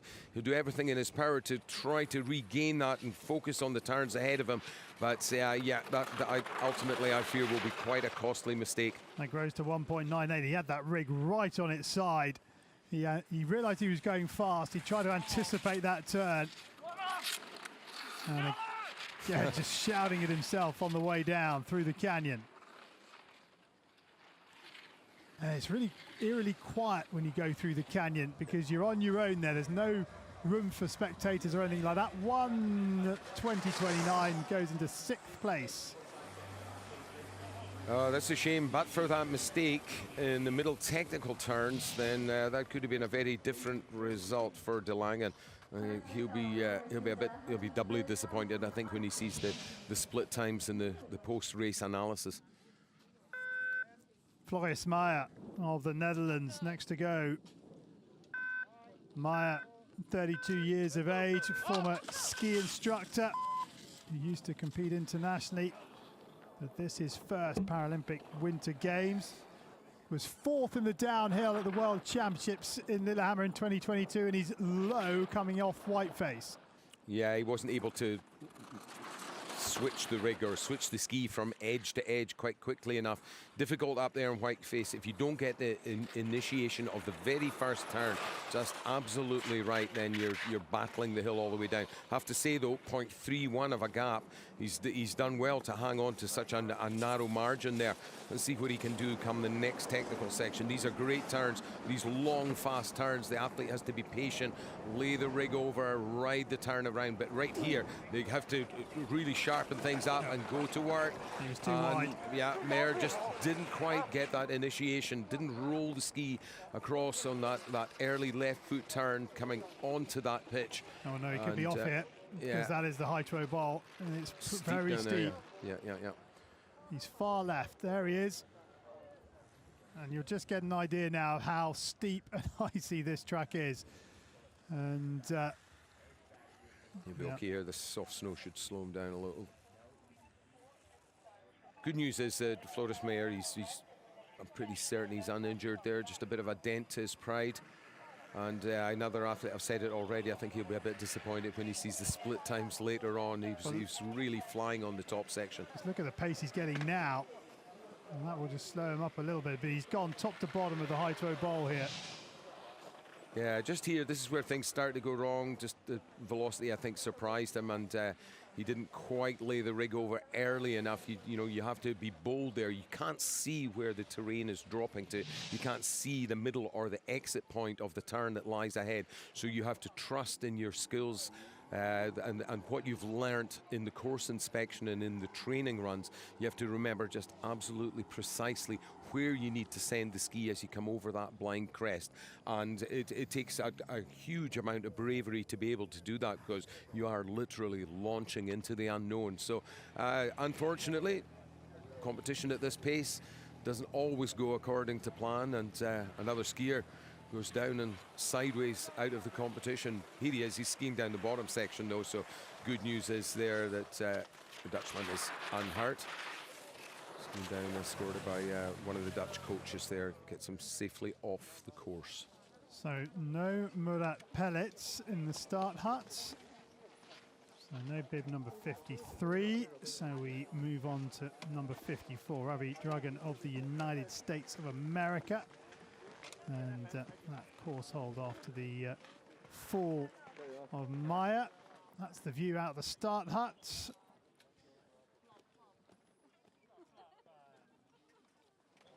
And that is our current leader, Corey Peters of New Zealand.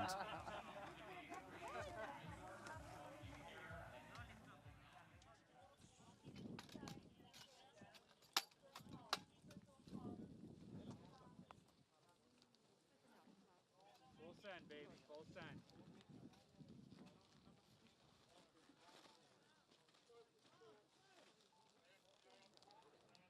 So the gate has been fixed. That is the Here we go, Ravi. Give her the beans, bud. the beep that tells Have fun, Rav. the athlete he's ready to go.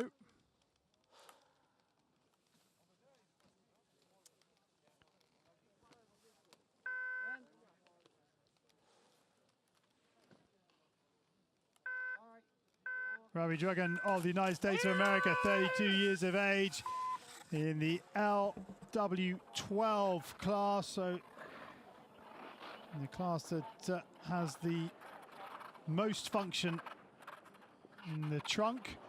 And Dragan, his first Paralympic Winter Games, was a monoskier at 4 editions of the X Games, winning a bronze in 2015, and he is 1.11 off the pace of our leader Corey Peters at the first time split. Decent work so far. Needs to be a little bit more confident with his execution, particularly as he comes to this next major terrain break. We talked about it already. Confidence is the one thing that you need as a downhill ski racer, no matter which discipline you're competing in, and you need that attribute in spades for this. Oh, he got high-sided. Turns and terrain breaks of downhill. Yeah, just couldn't quite unload the ski. He's trapped a little bit too far to the inside, got stuck on the ski, and just after it broke away, as you say, high-sided. Looks to be okay though, out of the competition, so he'll be on the finish results as a DNF. Did not finish. And the main thing is Ravi Dragan of Team USA will be back to compete in tomorrow's Super G competition. A chance for him there to make amends. Here he goes.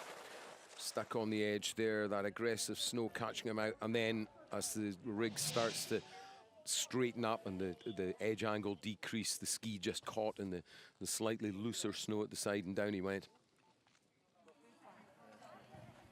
Oh, Corey Peters still has that nervous weight because there are a number at the top that are aiming for his position right now.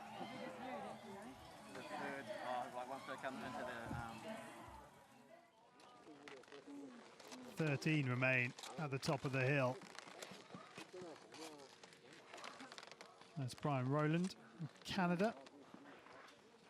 But next out the start hut, it's bib number 55, Han Sang-min of Korea. 30-second beep brings the wand across the gate. That's our current standings. 1:18.29 required for the podium. And Han is about to lay down his challenge.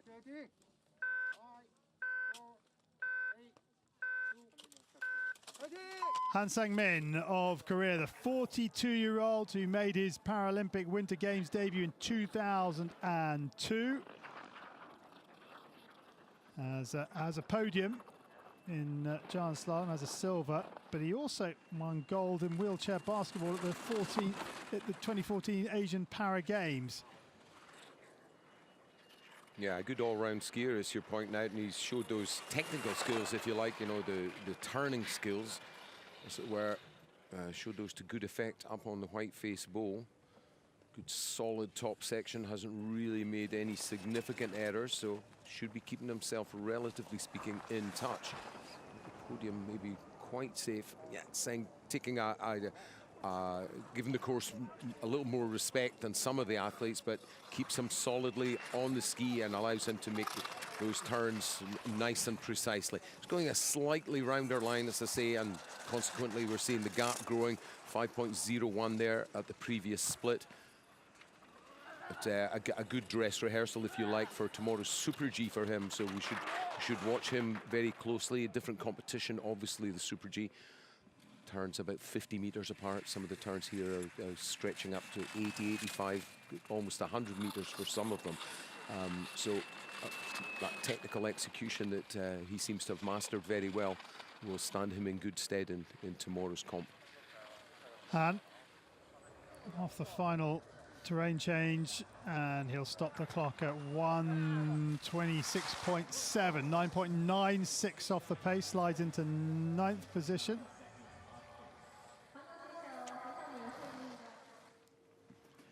Pascal Christen of Switzerland, the 29-year-old in his first Paralympic Winter Games. Oh, looks like he's out at the bottom of the white face. Yeah, that's a shame. Maybe catch a slow-mo of what happened to Christen. Oh, yeah. he did the right thing there. You know, he went in as aggressive as he dared. That was a brave first few turns by the Swiss skier, but ultimately, I think maybe could have had a little less compression damping on the rig. You know, the setup of the suspension is really important when it gets bumpy like this.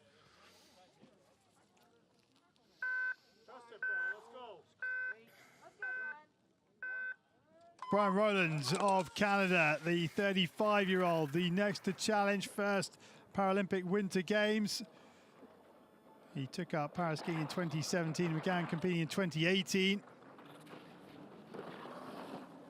But also won the adaptive category at the 2019 Canadian Wake Surfing Championships. Clean turns on the top. Not the most aggressive skiing, but as you're saying, a measured approach, and 600 is, yeah, keeping the turns clean. You know, you've got to carry the speed. You can go as straight as you dare, but going as straight as you dare sometimes doesn't pay off. Oh, no! Not really sure what went wrong there, but that's... Did he miss a gate there? Yeah, he did miss a gate. Yeah, that's too bad. So Roland just has to ski this one home safe. He maybe doesn't realise, actually, because he wouldn't have really been able to see where he was when he was sliding along. So fair play, skiing on. I have to say, you know, we got a chance here to admire his skills. You know, you see how precisely he brought the ski across there. Ooh, whoa! Different there, though. God, I had to cut inside that gate. I thought he was going to take that one in the face. No, that's the aggressive snow catching the skiers out. We've seen it a few times today already. The ski picking up way more aggressively, way more dynamically than he was expecting, and really lucky actually that it didn't cut completely underneath him and send him down on his side. But pretty hairy ride all in all for Roland, but he's making it to the bottom safely, so he'll be back for the remainder of the competitions. Yeah, that time won't stand. That'll be a disqualification. Missing the gate. And frustration for Roland.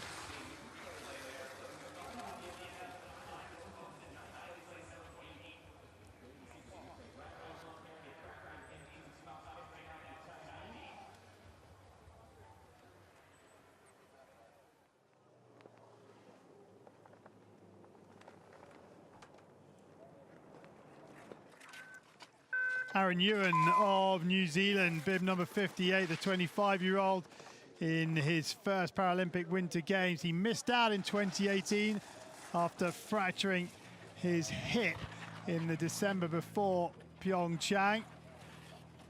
And 1.3 off at the first time split, 4.16 at the second. And coming out the Hydro Bowl at 7.52. 7th at the World Championships downhill in January 2022. Hasn't managed to pick up that form here. There seems to be a headwind in this canyon. Looking at the gates, there is movement there, you can see. And that also shows you how strong the breeze is at the bottom. And you're in 9.6 off the pace.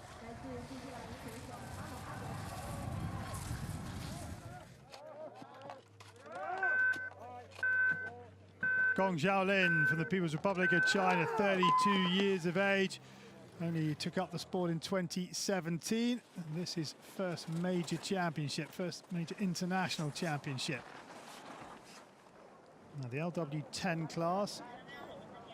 Ooh, nasty crash there. Oh, athletes have. He just rolled over a little bit too gently, managed to get himself stopped before he slid too far. That's good to see. But yeah, getting caught out by the speed there, I think he was just, I wouldn't say complacent, he was just a little too relaxed as he started up the right-hand turn coming over, that would have brought him over the brow, and ended up going down on his side as a consequence. Sets himself up well here. But yeah, just didn't keep the angle and keep the pressure on the ski to get it coming back underneath his body to help him switch up for the entry to that right-hand turn onto the pitch. Yeah, he was quick to lift the rigger though, wasn't he, just to say he's okay.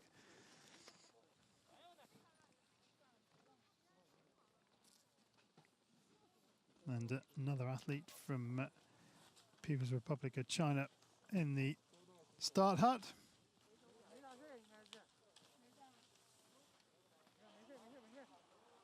8 more remain at the top of the hill.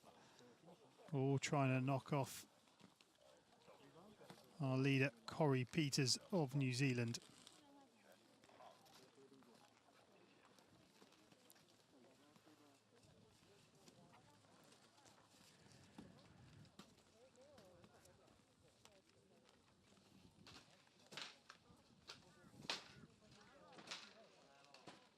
And that little bit of a hold as we have confirmation of our standings at the moment. Peters, Pedersen, Mori, the top 3. Kirker and Kamstra just missing out on the podium.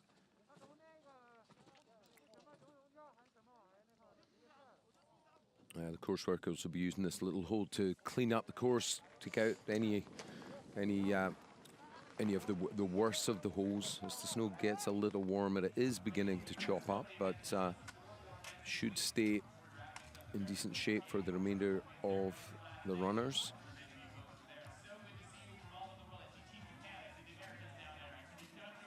Corey Peters keeping a close eye on proceedings from the leaders' enclosure there. Oh, nervous wait for him, isn't it? Yeah, I don't know how nervous he'll be. As I say, he's generally speaking as cool as a cucumber, that guy, but he must be feeling, I'm sure he's smiling inside that mask, that's for sure. Oh, well, when you're looking for your first Paralympic gold, yeah, there might be a few nerves in there. He's been close so many times as well. He's got his fingers crossed, just hanging on there, watching the last, well, we got half a dozen or so still to go. Looks like we're almost back underway, though.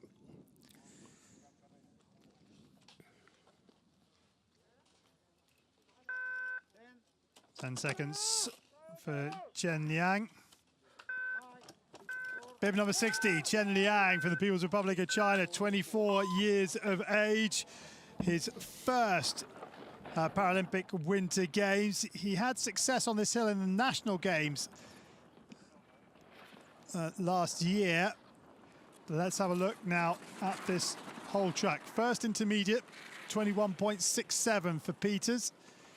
And Chen coming to that line now. And he is 1.15 the wrong side of the clock from his perspective.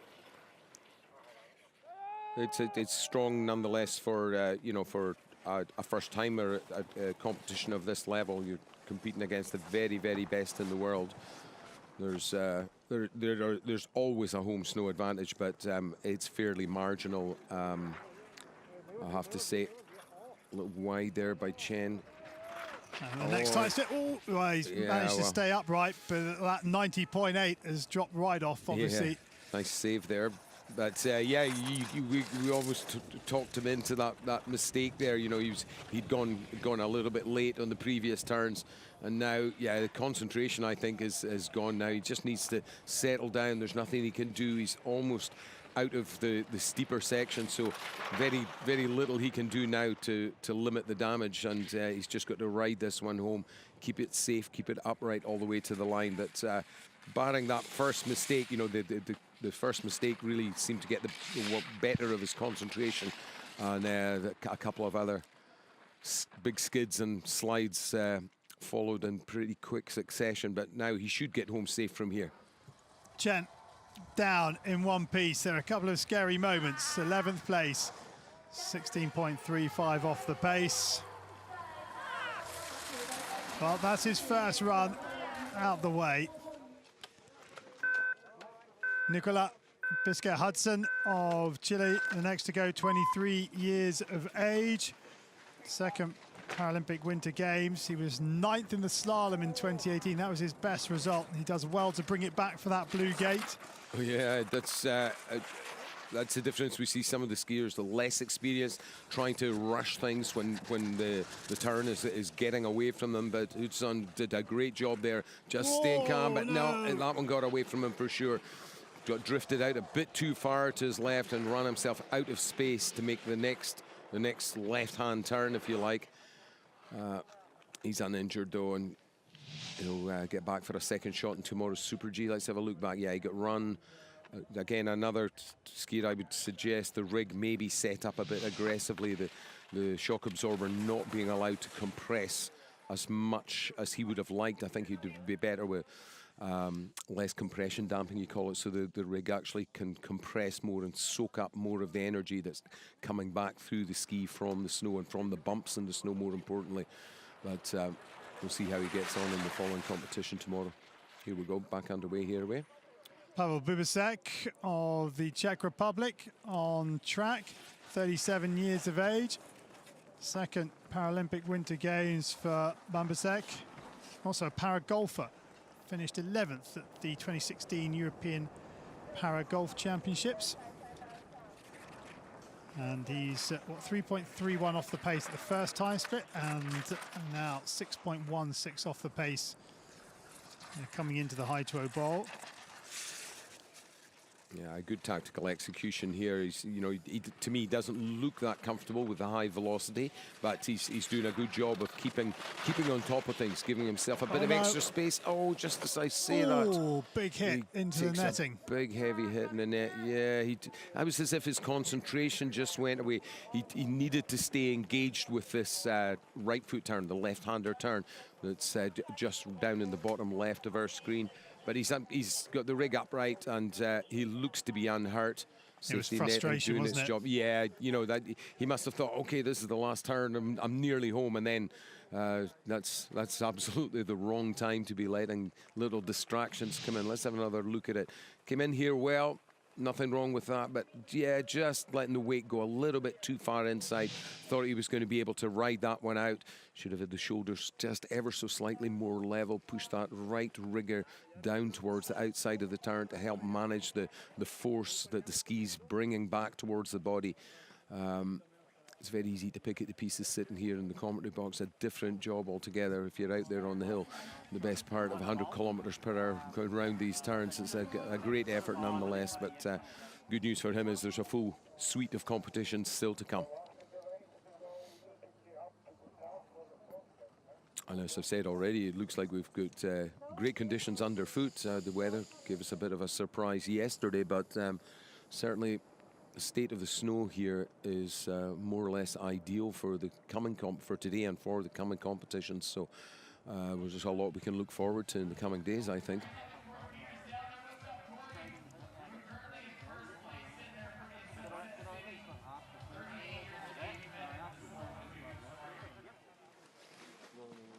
There'll be a slight hold till we get the previous skier safely. Bambusek, isn't it? He's parked at the bottom there, just on the outside of, he's in the spill zone as we call it. So we need to get him back up the hill a little bit, get him on the ski again, get him back up the hill safely on the other side of the netting. He's somewhere just off to the right of our screens here. But there, you know, there's a good example of what I've just been talking about. Look how smooth the track is, despite there being, you know, 100 and odd skiers down the hill today. It's holding up very, very well. There's not a huge volume of snow there. You can see that no natural snow at the side of the track, but this artificial snow base that we've got here holding up very, very well. Yeah, the temperatures help when it's been under minus, or it's been under zero for the large majority of the last couple of months. Just starting to get a little warmer now. Now 5 remain. First of whom is Li Xiang, the 24-year-old from the People's Republic of China in his first Paralympic Winter Games. And 1.8 off the pace of Corey Peters at the first time split. Really picking up some pace. Yep, there's nowhere that you can apply the brakes down here. Ooh, big drift, hangs on to that very well. Good skills to get himself out of trouble there. Long drift, gets back to the job of carving more cleanly here though. So better turns. Just pushed a little wide there, got a bit late on the entry to the left-hander, or the previous left-hander. That's a better job there.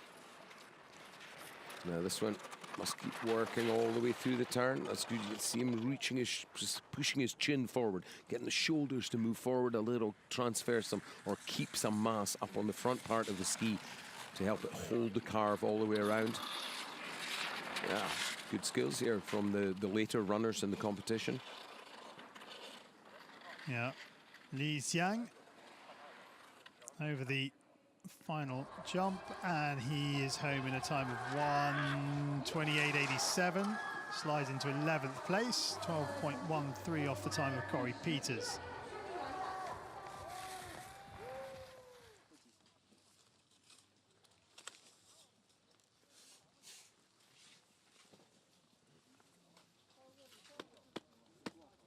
This is Liang Zilu. Liang Zilu, the 17-year-old from the People's Republic of China, on his way. Took up the sport when he was 11 years old. His first Paralympic Winter Games. And across the Galleria and into the Silk Road. Yeah, it looks just, you mentioned his age, it just looks a little inexperienced. Obviously, he is less experienced than the boys that are up on the top of the leaderboard at the moment. But, you know, 1.15 on the top split, that's not a bad time at all for a relative youngster. Liang picking his way down to the mid-station. Oh. He's in here pretty hot, straight, but he's bled off quite a bit of speed, so in following turn I thought it might have given him some problems, but all in all, he's looking pretty solid. 1.15 grows to 3.14.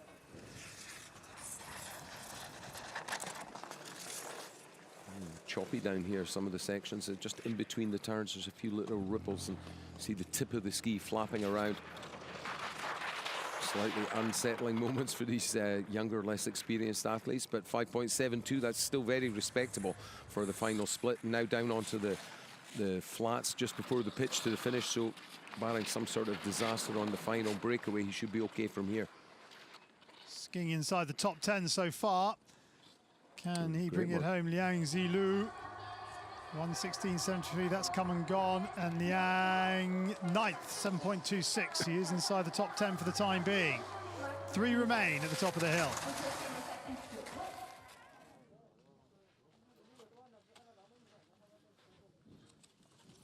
Enrique Plante of Argentina, the next to go, his 3rd Paralympic Winter Games. Started to ski professionally as a 21-year-old after a trip to Colorado. Carried the flag at the opening ceremony of these Beijing 2022 Paralympic Winter Games, but an honour for him. His best finish came in the slalom in Pyeongchang in 2018 when he finished 11th. Just a whisker over a second, 1.1 out at the top split. Good turns here. Better, actually, I would say, than... Oh, no. Just as I say that, he goes down. He just made a move a little bit too quickly, and the ski didn't load progressively. So, Plante, another DNF, but again, doesn't look to have done himself any damage. So, hopefully he'll be okay for the coming competitions as well.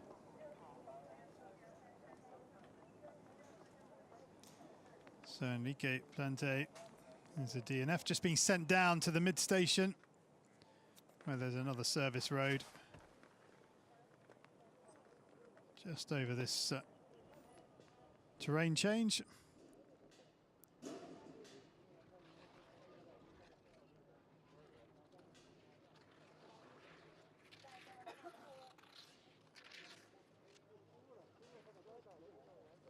And safely off the track. And so 2 remain. So Corey Peters knows he's definitely got himself a medal here. As the question is, which colour? Can 19-year-old Yan Hailing from the People's Republic of China get himself onto the podium? He's off. His first Paralympic Winter Games, took up the sport after Pyeongchang. Seemed getting bounced around a little more than some of the other skiers. Again, I think maybe technical setup on the rig could be a little less aggressive. So giving a bit more shock absorption, but time-wise, yeah. You know, conversely, perhaps it's the, you know, an aggressive approach by the athlete that's showing the ski kicking and bouncing around the turns, and as he's cutting a tighter, straighter line, it's doing his time no harm whatsoever. So the next Ooh, time that was a split good turn. 42.21, and the time difference is now 3.02. 88 kilometers an hour on the gun coming into the Haito Bowl. Another good series of turns through the Haito Bowl. And here comes the money turn, as we call it. This long sweeper. Oh, gets drifted wide. Didn't quite get a deep enough angle in the top, say 15-20% of the turn. Going for a good aerodynamic position, but again, another slight line error, inexperience showing there to me. Just mistakes in these closing stages that really could have been avoided, but strong run in the top section. 1:16.73 is gone, and Yang goes 9th, 7.01. So now Peters and Pedersen know they have a medal.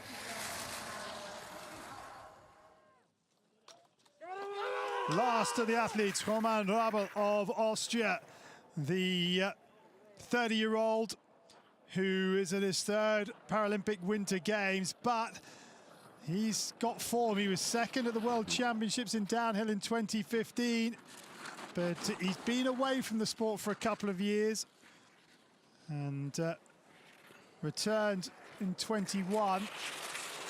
Yeah, he'll take risks, and you see that in his split there. So sorry to butt in. 0.32 Rabel. He's previously when he was competing full time, you know, he was always one of the more exciting guys to watch, and by that I mean he took risks and oftentimes had big spills. Let's hope that's not going to be the outcome today, because right now there's nothing wrong with what we're seeing on screen. Lovely turns. Very strong turns, yeah. 42.21 is 2.54. Oh. He's out. He's out. Yeah, And let's hope he hasn't hurt himself with colliding with that gate.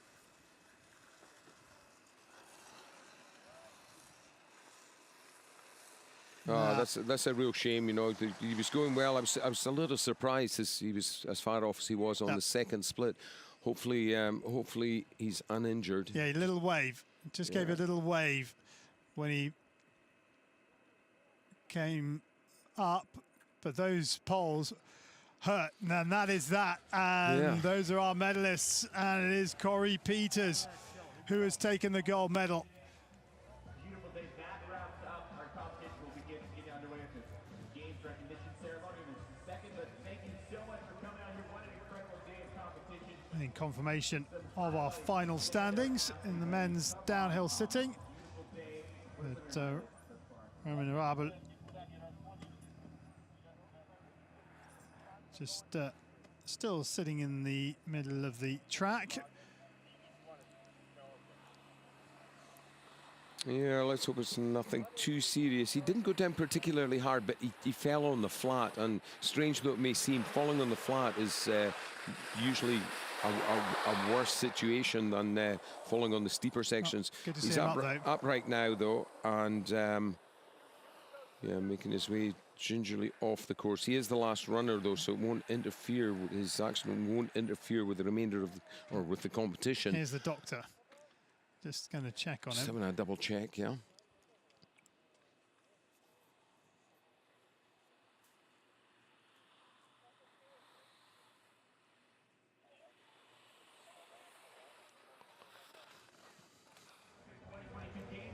So confirmation then of the final result in the men's downhill sitting, and it's gold for New Zealand and Corey Peters. He has beaten Jesper Pedersen of Norway and Mori Taiki of Japan to become a Paralympic champion for the first time. Great work from Corey Peters of New Zealand. 14 of our 25 races finished the run. Ladies and gentlemen, please welcome the Beijing 2022 Paralympic Winter Games medalists for the men's downhill sitting category. So here come the medalists for the men's downhill sitting category. And one for the old guard. Yeah. It's been a long, I was going to say it's been a long time coming for Corey Peters, but you know, Combined age of 101 on the podium. yeah, a well-deserved win for the New Zealand team here today. Corey Peters 38, Mori 41, and Pedersen 22, the future of men's downhill sitting for sure. But at the moment, it's all about Corey Peters. Bronze medalist representing Japan, 获得铜牌的是日本运动员 Mori Taiki. So Mori Taiki of Japan wins his 5th Paralympic Alpine medal. He's got a bronze to go with his 4 silvers. Jesper Petersen. Jesper Pedersen of Norway, 22 years of age. Gold medalist in Paralympic. His 2nd Paralympic Games, but he's got a silver to go with the medals picked up in 2018. But for the first time in his career, Corey Peters is on the top step of the podium at the Paralympic Winter Games. Huge congratulations to Corey Peters of New Zealand. 女士们、先生们，请向北京 Close on many occasions before. 获得运动员 3rd in the downhill in 2018. He's gone 2 better this time round. And he is the gold medalist at Beijing 2022. And that medal ceremony will take place later on day 1 at the Medal Plaza in Yanqing.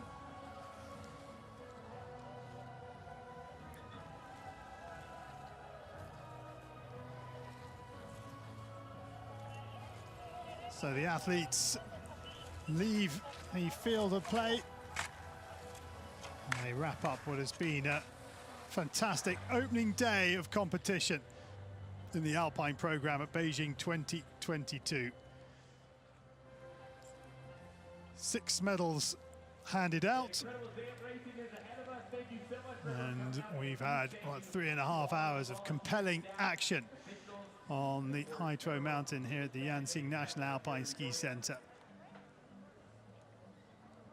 女士们、先生们， Exciting stuff we've witnessed here today. 冬残奥会。 Certainly was, and great opening day.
Well, what a great opening to the Alpine program at Beijing 2022 Paralympic Winter Games. Yeah, it really couldn't have gone off any better. It's better than we hoped. We were worried the previous 24 hours about the weather, but once again, full marks for the local organisers here. This has been a fantastic day's competition across all of the categories, men and women across the visually impaired, the standing and the sitting categories.